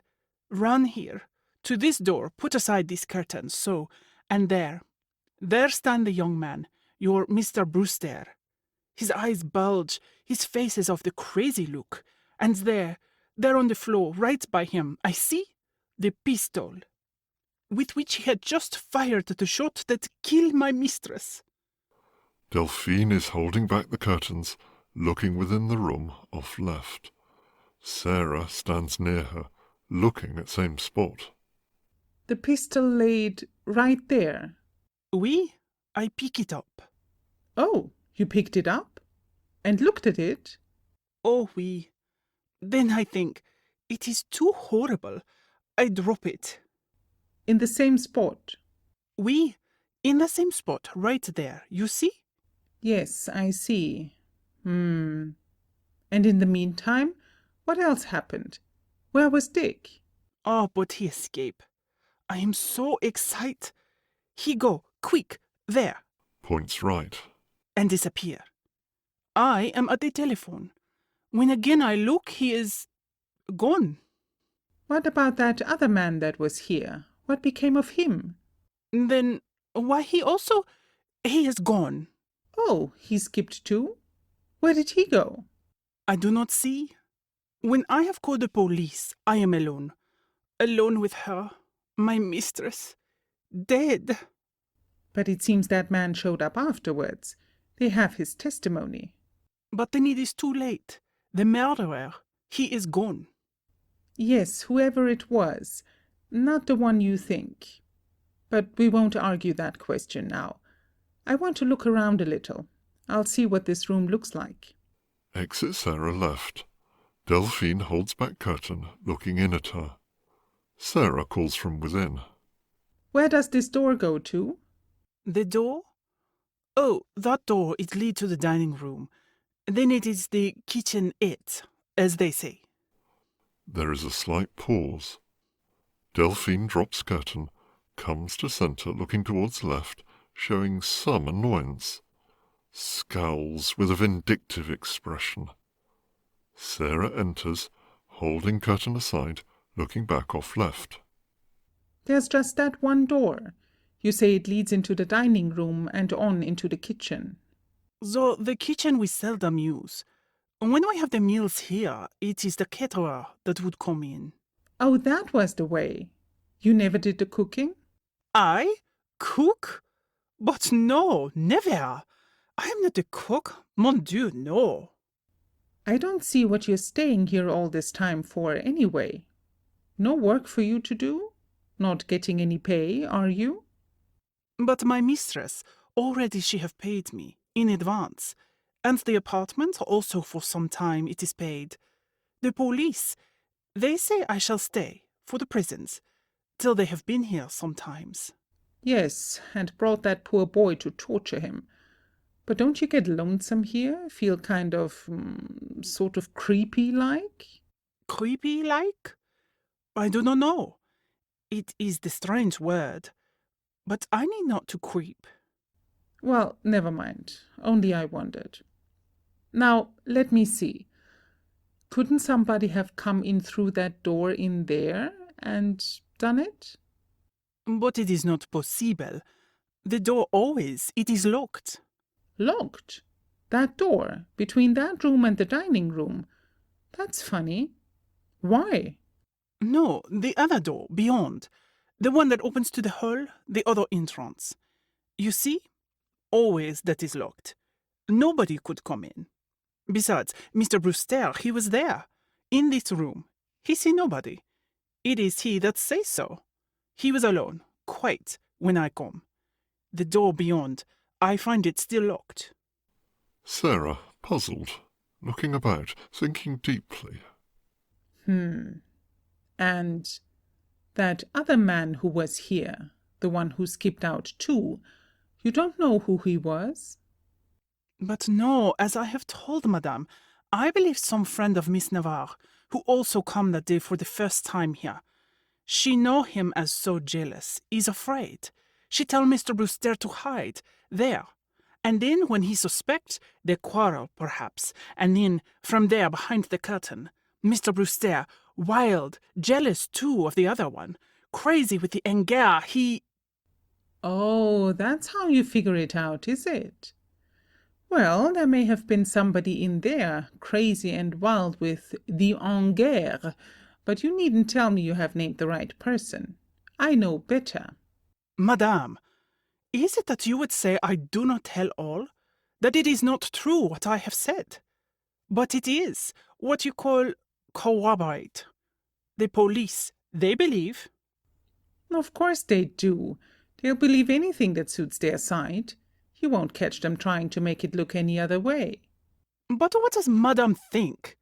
I don't think. I know that it wasn't Dick Brewster that shot that woman, no matter if everybody else in the world says he did. But to prove I'm right, that's another thing. You'd like to help me, wouldn't you? But I cannot. It is not that I would not, but what I know it is. Of course, I sympathize. Beginning to tire of interview. Now, if Madame would care to go? Thanks, but I'm in no hurry. Guess I'll stay a while longer. Sits left centre. But you needn't wait. I know the way out. Delphine goes door left. And if Madame should wish for me, she will call? Yes. But say, I wish you'd call me Miss. I hate that Madame business. Oh, certainement, Miss. Thanks, that's more like it. Just Miss Newcomb. It makes me feel like a dressmaker or a woman that tells fortunes or fixes fingernails to be called Madam all the time. She sits in deep thought, seeming not to notice Delphine, who is about to exit left. She looks towards door right and speaks, just as Delphine parts curtains left and is about to exit. By the way, that door, there. Pointing to right. There's another one, and a little entry between, isn't there? Delphine, coming part way back to left centre. Entrée? Oh, oui, vestibule. Yes, if that's what you call it. She goes right, opens door, looking out. That door, the one into the hall, that's kept locked, I suppose? Oui, always it is locked. It is the spring lock. Then it was locked that day that it happened. Certainement. But you burst right in after you heard that shot. Had a key, I suppose? Why, of course. Miss Navarre, both, we have the key. The same one? No, each we have one. Then when you got off the elevator, just as you heard the shot, you unlocked the door and rushed right in. Delphine makes assent. I see. And when you came in, you saw Miss Navarre there, on the floor. Yes, as I have said, my poor mistress. Yes? You mean we, don't you? Well, anyway, you rushed right across this room and pulled aside those curtains. How did you know there was anybody behind them? But I have heard the shot. I look, I see a hand, a face, there in the curtains. I look, it is he. It didn't take you long to unlock the door and get in after you got off the elevator, did it? Had the key already, I suppose? Why, of course, it is so easy. It take but a second. Now, of course, that's just one of my foolish questions. But I'd like to see the key. The key? It is nothing, just a key. I know, but I'm sort of curious. Just like to look at it, if it ain't too much trouble. It is strange. But of course, it is in my bag. I will get it. Exit Delphine left. Sarah has closed door right, comes to centre, stands, squinting her eyes with a keen, suspicious look after Delphine. Seems to be putting two and two together. After a slight pause, enter Delphine left. That it? Delphine, indicating Yale key, one of two tied together. This? Sarah, taking keys, examining one indicated. Yes, and what is this other one? The other one? Oh, why, it is that we have two.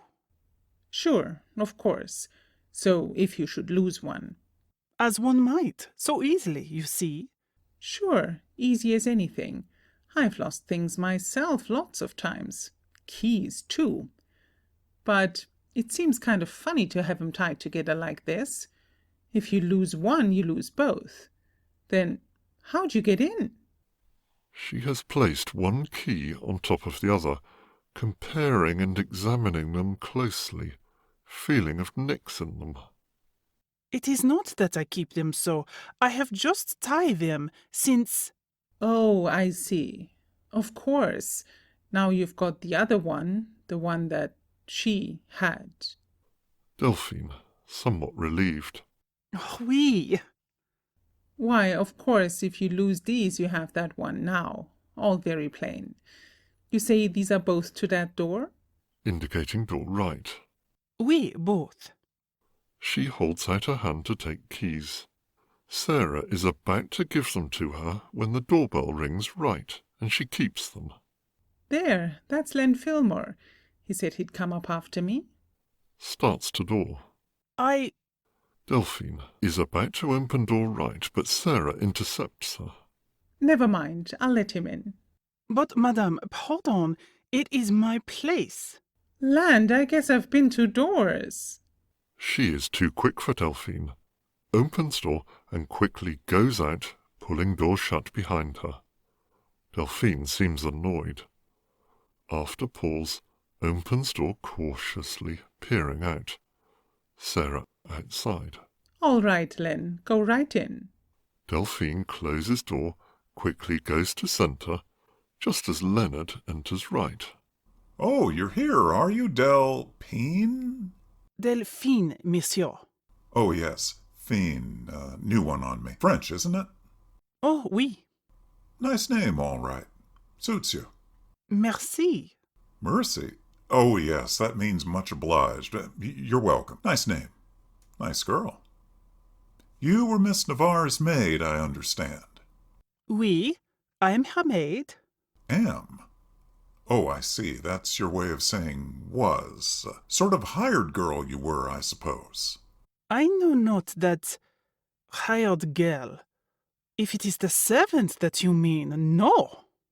Well, you're a girl and you got paid. Guess it's about the same thing, but I suppose you didn't do much housework? Monsieur would joke with me. I beg to be excused. About to exit left. Pshaw, you needn't get mad about it. You and Miss Newcomb have been having quite a chat here, haven't you? Oh, indeed, much. It is that she is so inquisitive. You mustn't mind her. She means all right. Looking right. I wonder if she's got lost. Guess I'd better look. Delphine at door right. I will see. She is about to open door when Sarah enters.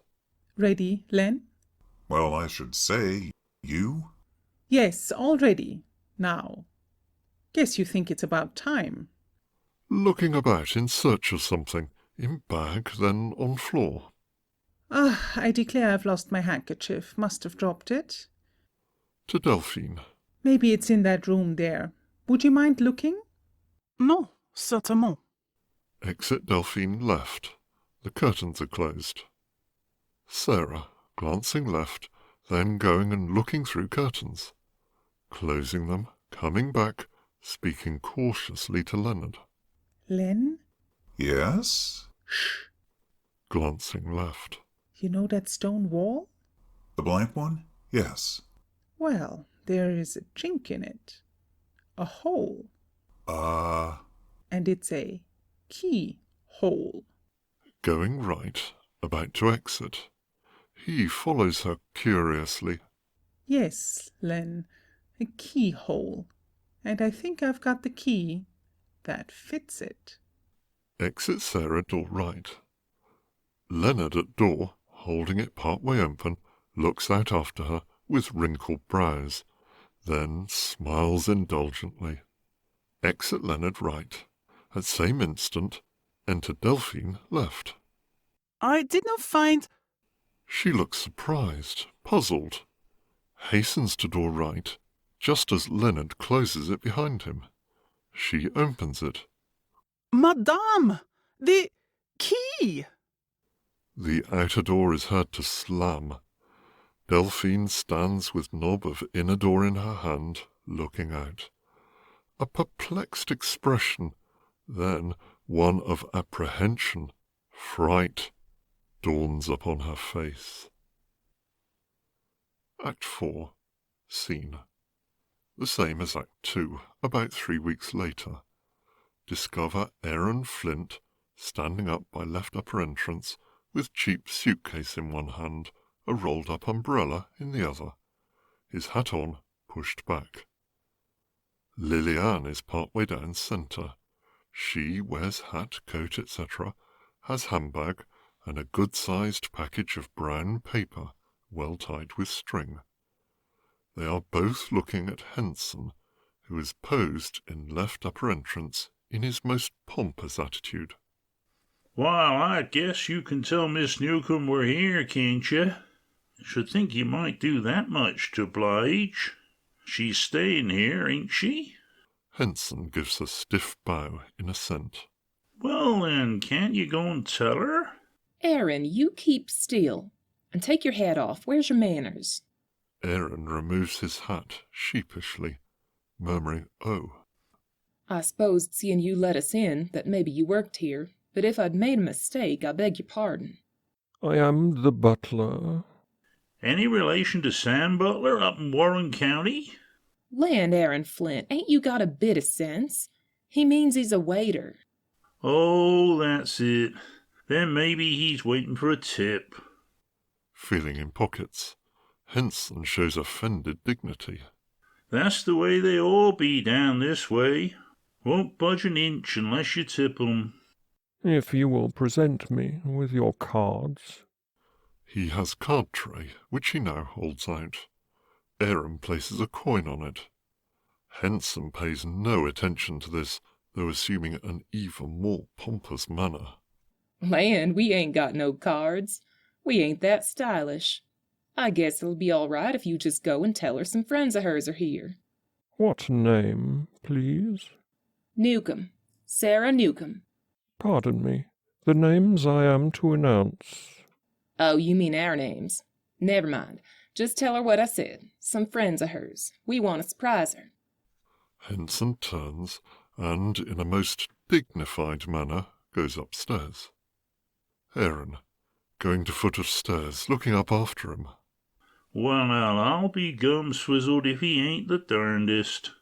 Thought maybe 'twas the King of Egypt or somebody here making him a visit. Yes, of course you had to go and show your greenness. Land, I should think you'd know what a butler is after all them storybooks you've read. It's only another name for hired man, same as you. Me? Like that? Gosh, strangle me. Seems to me you didn't know much more about it than I did, though, when it come to that. Guess if I'm green, you're a pretty good match for me. They have come part way down. Aaron has placed grip, etc. at one side. Both go about examining furniture, pictures, etc.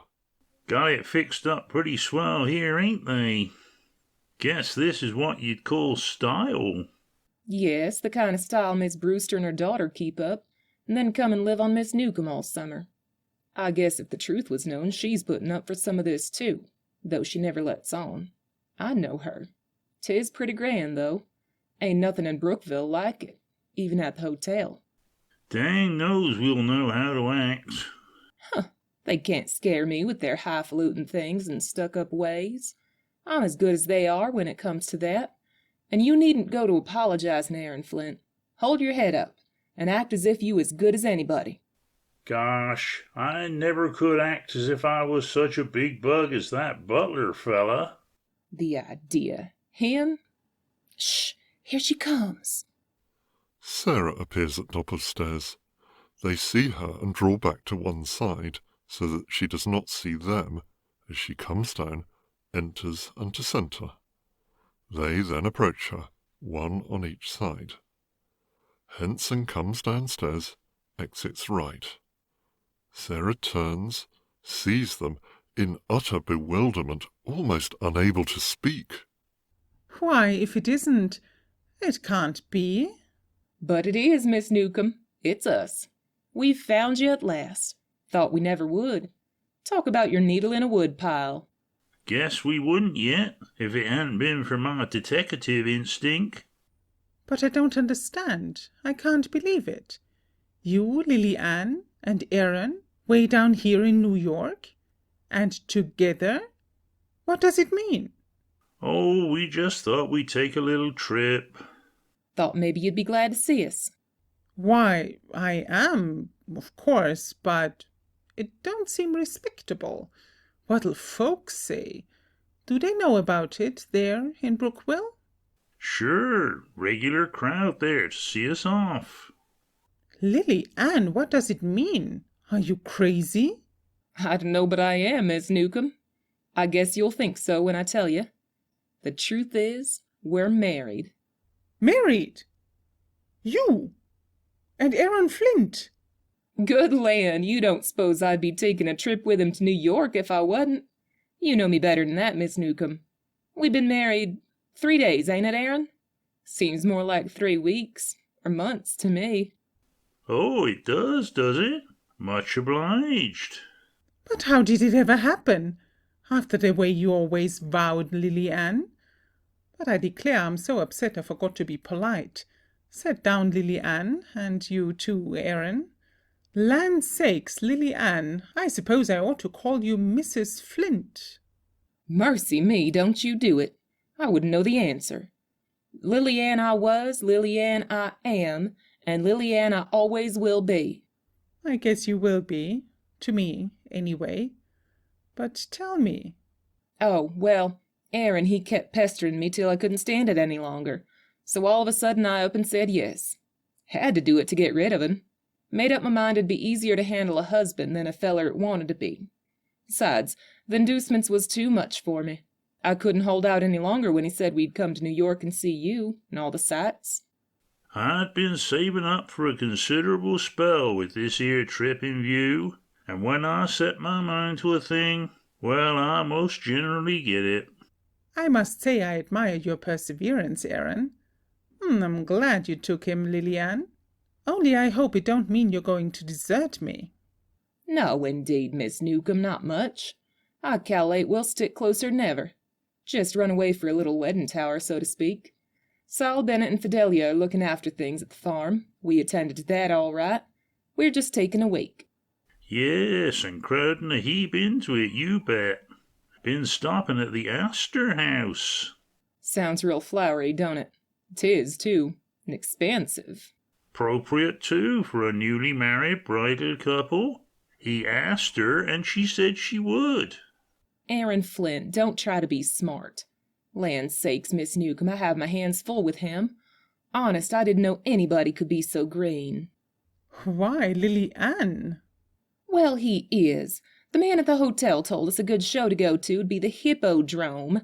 And Aaron, he says, is that where they have trained hippopotamuses? As if they could. I guess you needn't talk. When a policeman told us that tall, slim building was the Flatiron Building, Lily Ann, she says right out, "Oh, let's go in and see 'em make some flatirons." I was just joking. I guess that wasn't no worse than you trying to blow out the electric light. Say, that'll do. Don't you believe her, Miss Newcomb. I guess I ain't such an old hayseed as all that. 'Tweren't me, at any rate, when we was up in Central Park, and they pointed out that big statue they call Cleopatra's Needle, it said, "Needle? What do they call it a needle for? They ain't no eye hole in it." They begin to show signs of a real tiff. Sarah tries to pacify them.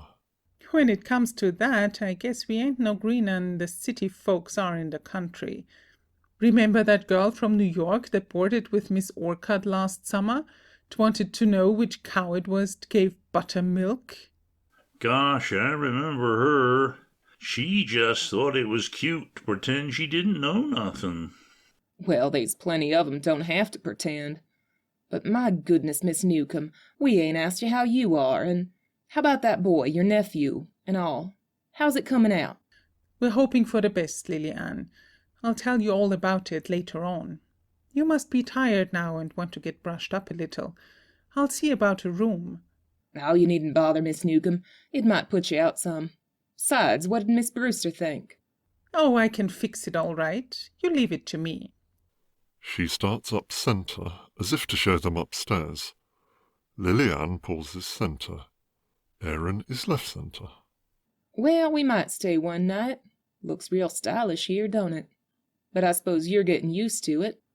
No, I can't say I am. I can't hardly wait to get back to the farm. But come on and we'll see where you can sleep. I guess in the room right next to mine? Oh, that'll be fine. Aaron, where's that bundle? Aaron taking package from chair where she had placed it. Here it is, dearie. Lily-Ann, sniffing at his display of sentiment. Takes package. Here's a few things I brought you, Miss Newcomb. Just 2 or 3 of my fried cakes, a little bottle of that preserved watermelon rind you're so fond of, and 2 or 3 other little things. Sarah, taking package. Oh, Lily Ann, how good of you! My, but they'll taste good. I'm so tired of their fancy cooking here. Ah, and some of your fried cakes. Course, they may be a little dry. And I got a dozen or so red apples for Lem Fillmore in my grip. Thought he might want to treat Miss Brewster. Is he still shining up to her? Aaron Flint, as if she'd have him. Not but what he's too good for her. And how is Len, Miss Newcomb? Oh, he's well. 'Bout played out, though, with the struggle to save my boy. But we'll do it. We will. I'd better show you your room now. She is about to lead the way upstairs when Helen enters right. She sees them, shows surprise. Why, if it isn't... Mr. and Mrs. Aaron Flint. What? Married? You too? Sure. Ain't 2 enough? Don't mind him, Miss Brewster. He ain't responsible. Yes, we're married and on our trip. Just called to see Miss Newcomb, and she's kind enough to want us to stay all night, if it won't put you out. Helen, with a display of cordiality, shaking hands with them. Why, no, of course it won't. We have plenty of room. Please accept my congratulations. Thank you. I'm wishing you the same. I was just going to take him upstairs, Helen. I thought I'd put him in the room next to mine. I guess it'll be all right, won't it? Of course it will, but I'll call Henson. Presses button. I guess he ain't much stuck on waiting on us if we'd be a newly married bridal couple on our wedding tower. Helen smiles good-naturedly. Liliane frowns at Aaron with an admonishing shake of the head. Oh, well, that's what we be, and I ain't ashamed of it. By the way, we brung something for you, Miss Brewster. Something for me? Yep, right from the farm. Some of them red apples. Leastwise, I brung Lem Fillmore some, and I reckon he'll be willing to divide 'em with you. Helen looks somewhat confused. Enter Henson right. Henson, show Mr. and Mrs. Flint to the room next to Miss Newcomb's. Aaron has taken up grip, but now yields it to Henson, who handles it with extreme caution, as if fearing contamination. You needn't be afraid of it, Mr. Butler. It won't bite. Henson, in his stiffest manner, goes up the stairs carrying the suitcase. Aaron takes the umbrella, package, etc. He and Liliane are following Henson upstairs, she preceding him. Part way up, Aaron turns and speaks. Hope you'll like the apples, Miss Brewster. Thought maybe they'd seem like old times, them red ones, you know. Thank you. You are very kind. Aaron Flint, you come up here. They ain't the same apples at all, Miss Brewster. They're all gone long ago, them summer ones. But these are red, and twice as sweet. Aaron, at top of stairs, as he is about to follow Liliane, who has made her exit. And not half so apt to give you the stomach ache. Exit Aaron. Helen, paying no attention to his remark, crosses to right centre. Sarah comes down to centre. You mustn't mind them, Helen. They mean all right. I hope you don't mind their coming. I was just as much surprised as you were. They never let me know a thing about it. Why should I care? I am glad if you are pleased to see them. Well, I don't know what Em'll say. Henson comes downstairs. Exit right. She has no right to object. Isn't this practically your house now? Surely. Helen, you know I don't want you to feel that way. Don't you think, with all we've got to bear, we might be a little closer together? You and me, Helen? I'm your aunt. I want to see you happy, if only... I'm afraid there's not much happiness in store for me, Aunt Sarah. Even if you succeed in saving Dick, as you seem to think you can't save me. Why, Helen, girl? What do you mean? You've given up that man, and now... Isn't there another one? Someone you really... There is no one else. I have sent for him, to ask his forgiveness for what I said to him. He is coming this afternoon. I am to be his. But Helen, you can't marry that man. Even if he still wants you, you mustn't. I can. I must. It is the only way. I have made up my mind. Well, I guess you're woman enough to change it, to make it up all over again. If you knew what that man is, what he has done... It would make no difference. She kindly but firmly puts Sarah aside and goes upright. There she meets Mrs. Brewster, who enters right up her entrance. Sarah goes towards Mrs. Brewster, speaks with vehemence. Helen pauses. M. Brewster, what kind of woman are you? What kind of mother? A woman that thinks of nothing but herself, of having a fine house to live in, grand clothes to put on her back, and jewelry to hang around her neck and dangle in her ears. A mother who would sell her own daughter to get those things, sell her to a man who isn't fit to wipe a decent girl's shoes. Is that what you are? My sister? Then I'm ashamed of you. Sorry we had the same mother. Look what's come to your son, and now you want to bring your daughter to something worse. He's innocent, while you You want to make this girl the property of a man But you shan't do it. You shan't. Mrs. Brewster, who has stood apparently too dumbfounded to speak, or as if trying in vain to do so. How dare you talk to me like this? How dare you? Dare?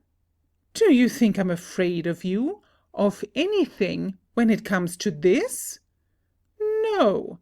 What I'm afraid of is to trust you with your own child, and I'm going to save her from you, from her own mother. She has gone upright and now exits. Mrs. Brewster and Helen seemed too surprised to speak. Mrs. Brewster, quivering with anger, standing centre. Helen, who has gone to left centre, overcome with grief and shame, sinks into chair, covering her face with hands. I will not put up with it. I shall turn her out of the house, even if she is my sister. Perhaps it is she who can turn us out. Don't forget that. She with her paltry money. We'll see how far she can go. She shall leave this house. But wait. Soon she may have no further claim upon us.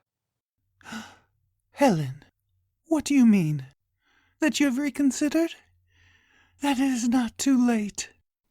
Helen, she has risen, stands centre. It means that I have sent for him, that he is coming back. Mrs. Brewster, as if to caress her, but desisting as Helen draws away coldly. My daughter, my own darling child. No, please, let there be no false sentiment between us. I'm going to sacrifice myself. He is coming to gloat over me, over the woman who, after all, humbles herself at his feet. Let us understand each other, Mother. Tell the truth, this once. Then I will seal it up in my heart forever and bear it all in silence. Helen, no. If you feel that way about it, I won't let you. Oh, you needn't upbraid yourself. I know what I am doing. It may mean that we can free Dick, too, hide our disgrace. Money can do anything like that. I needn't count. It doesn't matter that I shall be living a lie. I shall not be the first woman that has sold herself for money to a man she loathes, when she loves another. Helen, you don't mean, you can't. Not that you love... Helen turns to her in a sudden brief surrender to her real feelings. Yes, let me own it this once, though not to him. He shall never know. But I love him. I love him. I have from the very first, though I didn't realize it then. He is a man, a true noble man, worthy of my love, of any woman's love. But I am not worthy of his. She breaks down. Mrs. Brewster looks at her with some show of compassion, but still evidently rejoicing that she has gained her point. But that uncouth countryman? Helen, throwing off her real feelings, with a forced air of hardness and indifference, though still with a trace of deeper emotion. We will not speak of it any more, ever again. Remember, but you needn't fear, I shall keep my word. She is about to go upright, but suddenly pauses. Oh, by the way, I forgot. We have some guests. Guests? Yes, whom no doubt you will be overjoyed to see. Old friends of yours, Mr. and Mrs. Flint. Flint? You cannot mean... Aaron and his blushing bride, Lily-Ann, from the fair domain of the Newcomb Farm in Brookville. They are here on their wedding trip, and have honored us with their presence for a brief sojourn. I must confess, I was quite pleased to see them. I shall not submit. How could Sarah presume to invite them here? She didn't. They took her by surprise also. But I shouldn't worry. Doubtless they will be sufficiently entertained without our assistance. The doorbell rings. Helen starts with a suppressed shudder. That may be... I cannot see him just yet. I will be in the library. Exit Helen right. Enter Henson right, goes out left upper exit. Mrs. Brewster stands right centre with an expectant look, denoting triumph. After a pause, Henson shows in Leonard Fillmore. Exit Henson right. Mrs. Brewster, suddenly assuming a cold, distant manner. Good afternoon, Mr. Fillmore. You will pardon me. I was expecting a gentleman. Starts to go upright, disdaining him. He has entered expectantly with a cordial look, but wilts half good-naturedly at her attitude. Oh, I see. Sorry if I don't fit the bill. Mrs. Brewster, realizing her rudeness, speaking a bit more cordially. Of course I meant another gentleman. Thanks. I feel better. But I called to see Miss Newcomb, if I may. I will have her informed that you are here. Exit Mrs. Brewster right. Leonard is down right centre by table. Does not notice Aaron and Liliane, who appear at top of stairs. They have tidied up. Aaron with hair shinily sleeked, etc. Liliane with change to brighter dress or shirt-waist, or with an added gay ribbon or something of the sort. They see Leonard, steal down close to him, one on either side. How do you do? Leonard turns, sees them, almost overcome by surprise. What? Aaron! Liliane! Mr. and Mrs. Aaron Flint, if you please. Never! You don't mean... Sure thing. Ask my blushing bride. Yes, Lynn, that's us. Well, I'll be switched. You've put one over on us this time, and no mistake. Shake! Gives one hand to each. They shake most cordially. Wonders never cease. So, you gave in at last, Liliane? Land, Lynn, I just had to. There wasn't no other ways I could see of ever getting to New York. I just had to come and see you and Miss Newcomb and find out everything. If you're going to save that boy and all, just couldn't stand it. And a little thing like having Aaron here for a husband didn't count. She's got me, though, and I'll keep even after we get back to the farm. Then my part'll come in. I ain't worrying. Tell me, Lynn, how are you? What's the prospects and everything? I can't tell you now. I'm almost too overcome, and so glad to see you that I can hardly talk. Hope you'll stay long enough for us to give you the best time anybody ever had. But just at present, I'm up to my neck in the job of my life. The trial comes off day after tomorrow, and there's a lot to do before then. Oh, Lynn, you going to save him? Well, I can tell you this much. If I do, it will be owing to Miss Newcomb, to what she has done. That woman's a wonder, what she can't see through and figure out. Detective instinct, just like mine. You couldn't detect a clue as big as an elephant unless it bit you. I ain't surprised at Miss Newcomb, though. All them mystery stories and such. I'm waiting to see her. It's most important, so if you don't mind, will you just leave us alone for a few minutes? I'm sorry, but you understand. Sure we do. We'll just snoop around a little and see what we can see. Come along, sweetie. Liliane, sniffing at his show of sentiment as she follows him to left second exit. All right, Lynn. Maybe we'll find the kitchen so that I can see what kind of hired girl they got. I might get a few pointers on real style, so when you and your city bride come to Brookville on your wedding trip. Oh, come, Lilybud. I bet he'd rather have your cooking any day. Wouldn't you, Len? You've said it, Aaron. But I ain't objecting to getting a sniff of what we're going to get here for supper. I'm as hungry as 7 bears and a woodchuck. Exit Aaron, left second exit. So am I, to tell the truth. I don't see as being married spoils your appetite a bit, excepting for being married. Exit Liliane, left second exit.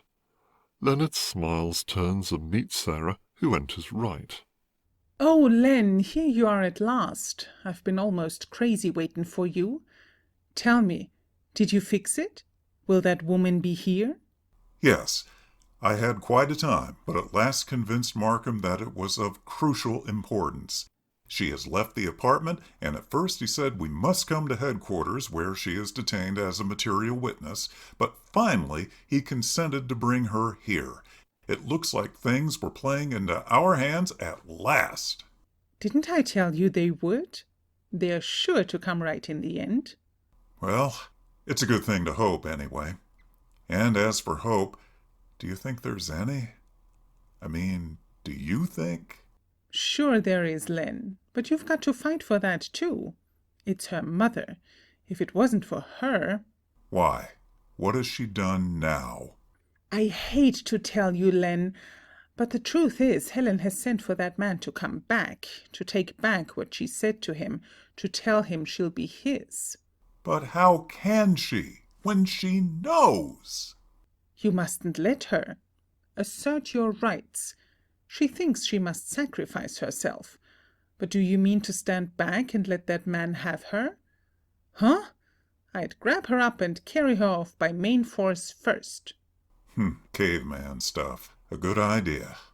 Well, I don't know about any cave part, but I guess you're just a man that could do it, once you got your spunk up.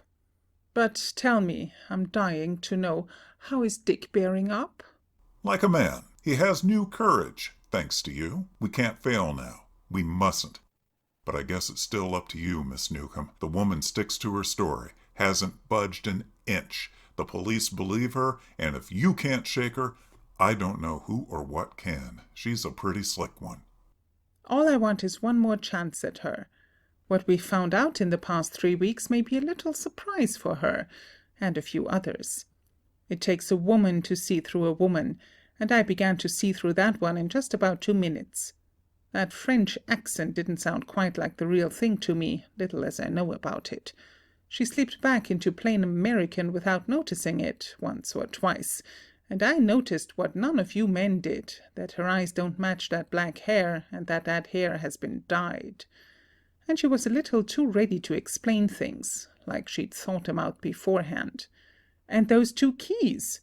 2 keys that fit the same lock don't have different nicks to 'em.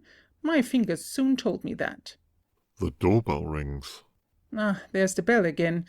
I guess that's about the busiest little doorbell in New York lately.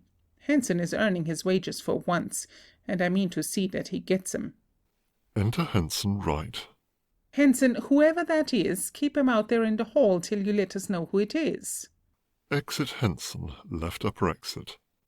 There is a slight pause. Sarah goes up and looks off, left upper exit. It's them. And I'll vanish for the present. Now's your chance. I sort of dread it after all. Exit Leonard, left second exit. Sarah is down right centre as Markham enters left upper exit. He comes down, looking somewhat puzzled and not altogether pleased. Good afternoon, Mr. Markham. Well, I've brought the woman. What are you going to do about it? Talk to her a few minutes, if you'll let me. I don't see what for. That woman's talked and been talked to till there's nothing more to be said.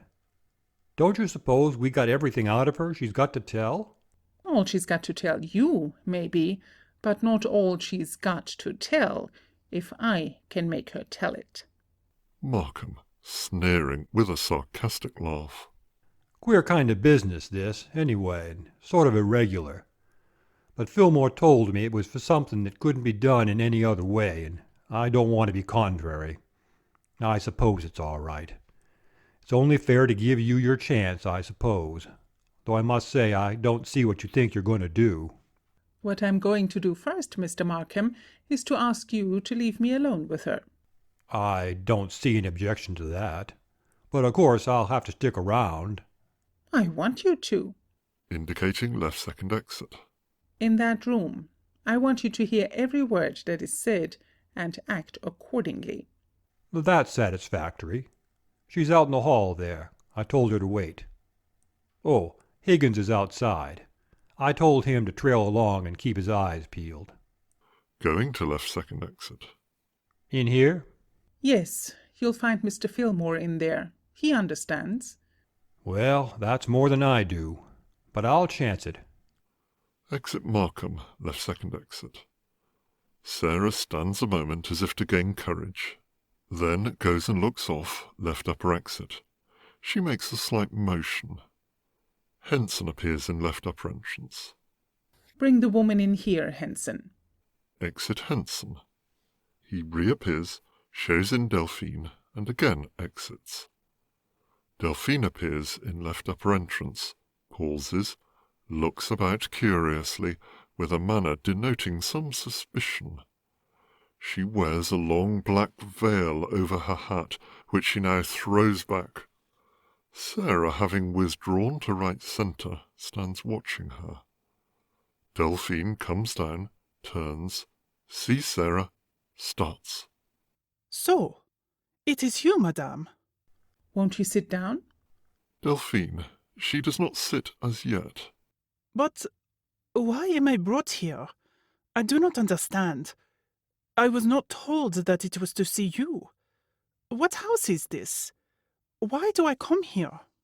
Well, you see, I thought you must think it kind of funny, the way I left you so suddenly that day, and I haven't been feeling very well lately, so I thought it would be real kind of you to come and see me, so I could apologize for carrying off your keys the way I did.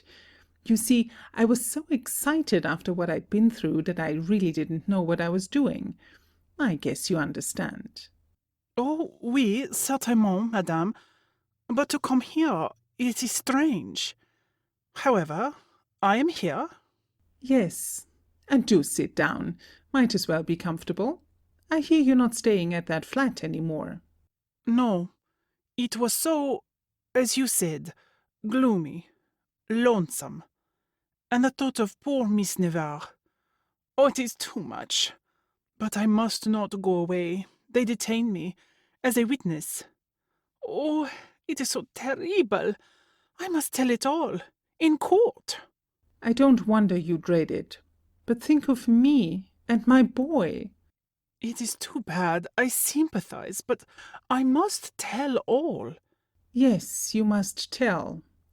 All. Aren't there a few things you haven't told yet? I do not understand.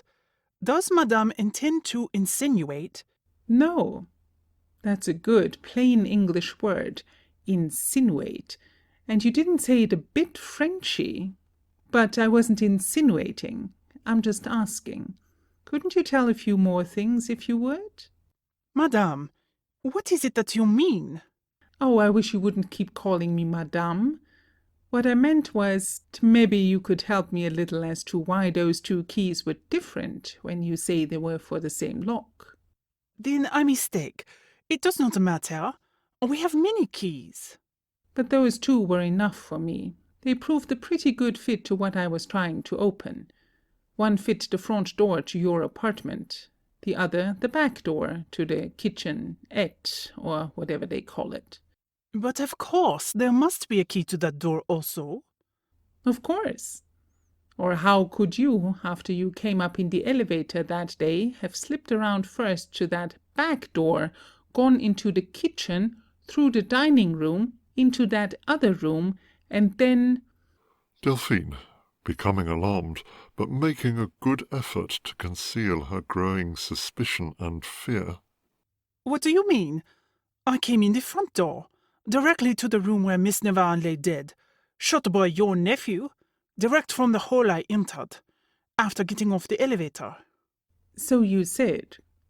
But it happens I didn't quite see it that way. So I found out which elevator boy brought you up. He remembers very well. You say you got off the elevator just as the shot was fired. You didn't. He let you off at the 4th floor, went on up to the 10th, and it was when he got back to the 4th floor that the gun was fired. He heard it. You had been off the elevator for 5 minutes or more. Delphine, who has sprung up, beginning to lose control of herself. It is not true. He lies. Lies, I say. You had plenty of time to go around to the other door, look in to see who was there, See your chance of having your revenge with somebody else to be suspected of your deed, fire the shot, go back, come in, and... Delphine, in a furious rage. How dare you say such things? Accuse me of such an infamous act. It is an outrage. So that is why you have had me brought here, to insult me, to accuse me of killing my dear mistress, who was all kindness to me, whom I loved. Oh, it is infamous. You shall pay for this. You will see. You will see.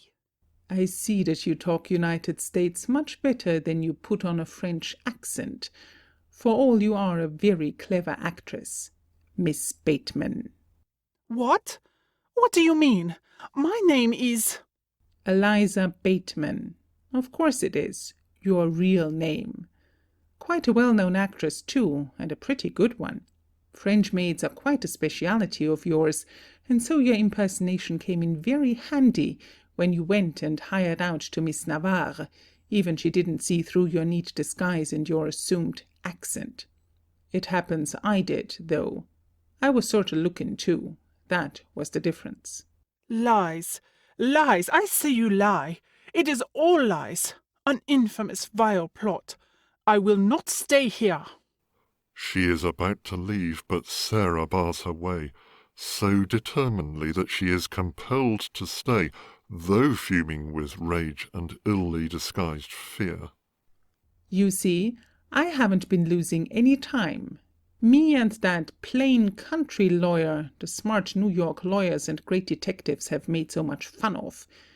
We have done a little detective work on our own hooks, and found out a few things about you, Miss Bateman. I know not that name.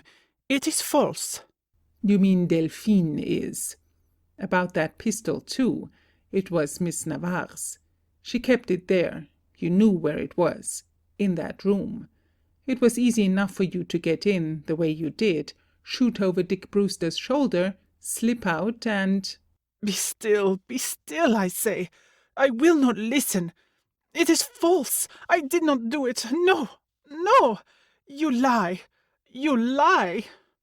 It is the truth. You say I killed my mistress, Miss Navarre. No, no, it was not she. She stopped suddenly, confused, trying to cover her mistake. I mean, I could not. She who was so good to me. How can you say? Sarah, going close to her, looking straight into her face and speaking very deliberately and distinctly. A woman seldom hits what she aims at. You didn't. What do you mean? There was a man in that room also. I know, yes, but to me he was a stranger. Maybe a woman has the right to kill the man who has wronged her, the man who has promised to marry her and then thrown her over for another. Maybe she has a right to put on a disguise so she can follow him and prove just how false he is to her. I don't know. Maybe there is some excuse for a woman doing that. There may be some for you. You didn't mean to kill Miss Navarre, I believe that, but you meant to kill him. It was him you shot at, and you killed her. No, no, you shall not say that. It is not true. I did not know him. I never saw him before. The doorbell rings. Sarah goes to left upper entrance, looks off. After a slight pause, enter Ralph Deering. He comes partway down centre, stops as he sees Delphine, surprised but not recognizing her. I beg pardon. I did not know. Mr. Deering, permit me to introduce Miss Eliza Bateman. Deering, too much taken aback to conceal his amazement. Eliza, you... What does this mean? So, you recognize her? Why, yes, I do now. Though she is not the same. I never thought. Of course you didn't. How could you? A blonde turned into a brunette? Deering looks dumbfounded, but recognizes Delphine, who is unable longer to conceal her identity. She still tries desperately to brazen it out, however. This gentleman is a stranger to me. You will excuse. She starts to go left upper exit, but Deering steps in her way, so she is compelled to remain. Wait. I begin to understand. A very clever disguise, my girl. It's no wonder I didn't recognize you. So, you were tracking me down. Seeking revenge, eh? I see. It was you who fired that shot. At me. It is not true. It's a lie. A lie, I say. Let me pass. Not so fast. I guess your little game is up, Miss Bateman. It didn't work, did it? And she took my place. Delphine, at first seeming about to attempt to brazen it out, then, as Deering continues looking steadily at her, showing fright, which turns to despair and desperation. It's no use. I see now. It's true. True. I can deny it no longer. Yes, it was you. You, who made love to me, led me on, till I gave all, and then deserted me for another. It drove me mad. I was alone, outcast, all because of you, and I resolved to have revenge. But it was not to kill you. No, not that. But that day, when I saw you with her, heard what you said, I was mad. Mad. And in that one moment of desperation, I tried to end it all. The pistol was there, where she kept it, and he, the boy, he was there. I fired. At you. Almost before I knew what I was doing. I didn't know. I was mad. Insane, I say. But I fired at you. I thought. But I killed her. The one who had been kind to me, whom I loved. Oh, it was terrible. Take me away. I don't care now what becomes of me. You are not fit to live, but I didn't mean to be what you say I am. No. Oh. She breaks down, sobbing hysterically. Markham, who has entered second left entrance, goes to her, taking hold of her, not ungently. Leave her to me. I'll look after her. Helen has entered right in time to hear part of the foregoing, unnoticed by the others. Markham supports Delphine and takes her up left. He pauses as Sarah goes up, speaking to him. What will they do with her? Do you think... No, not so bad. Manslaughter. Temporary insanity, perhaps. Oh, I'm glad. Perhaps she had some excuse.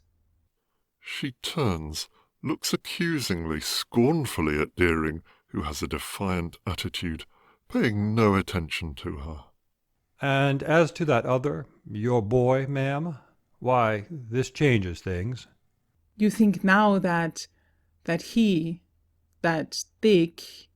Well, you and Fillmore might come down to headquarters soon as you can.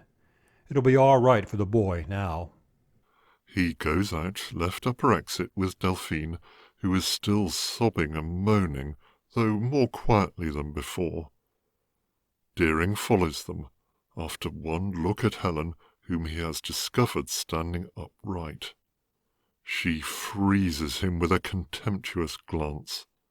He shrugs his shoulders and exits left upper exit.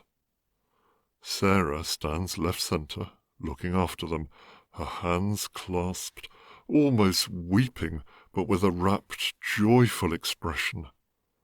After a slight pause, she turns, sees Helen, who is still standing right, pale and motionless, staring straight ahead as if dazed. Sarah, going to Helen, taking hold of her gently. Helen, you have heard. You understand. He is the man who... Yes, Helen. The one who was there that night. The man who, for revenge on you, told the police that it was Dick. Oh, Helen, did you need this to show you what he is? No, but this ends it. It was ended before, dear, only you wouldn't believe it. Aren't you glad? Thankful? It means that Dick will be free, that you— Yes, and you have saved him, saved me. Oh, Aunt Sarah, can you ever forgive us? Forgive me? There, my dear, there's nothing to forgive, not a thing. Helen is weeping. Sarah, with an arm about her, leads her upright, but pauses as Leonard enters left second entrance. He pauses left. Sarah sees him, leaves Helen, and goes to him, holding out both hands, which he takes. Oh, Len, isn't it wonderful? Wonderful? Yes, it is all wonderful, and you are the most wonderful of all. I declare you are a regular Miss Sherlock Holmes. Helen, at Leonard's entrance, gives him one glance, her face showing deep emotion, indicating that she dare not trust herself to speak to him. She exits right. Pshaw, I haven't done anything. At any rate, if I have, I've had pretty good help. And now I'm going to him, and you're going with me. Yes, but... Looking right, longingly. Sarah, looking round. Oh, I see. She's run away. Wait. Going right.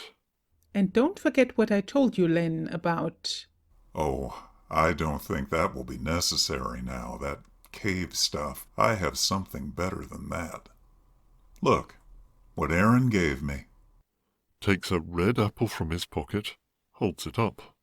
I don't think she'll be able to resist that. Do you?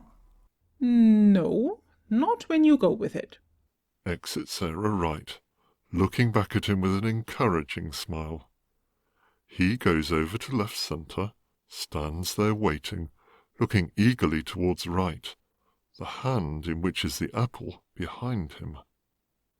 After a slight pause, enter Sarah, right, leading Helen, who comes timidly looking down. Sarah urges her on to centre. Helen? She looks up at him, then her glance again falls, and she turns as if to go, but Sarah holds her, pushing her gently towards Leonard. Helen yields slowly. Leonard advances a step, holds out the apple, smiling, with an adoring look at her. Look, from the old orchard, our Eden. Will you share it with me? She falters, looking down, then up again, meeting his gaze with a tender smile. Yields. He takes her in his arms, puts apple to her lips, kisses it where her lips were, then kisses her. Sarah, her face radiant, has gone upright, and exits quietly, just as the curtain falls.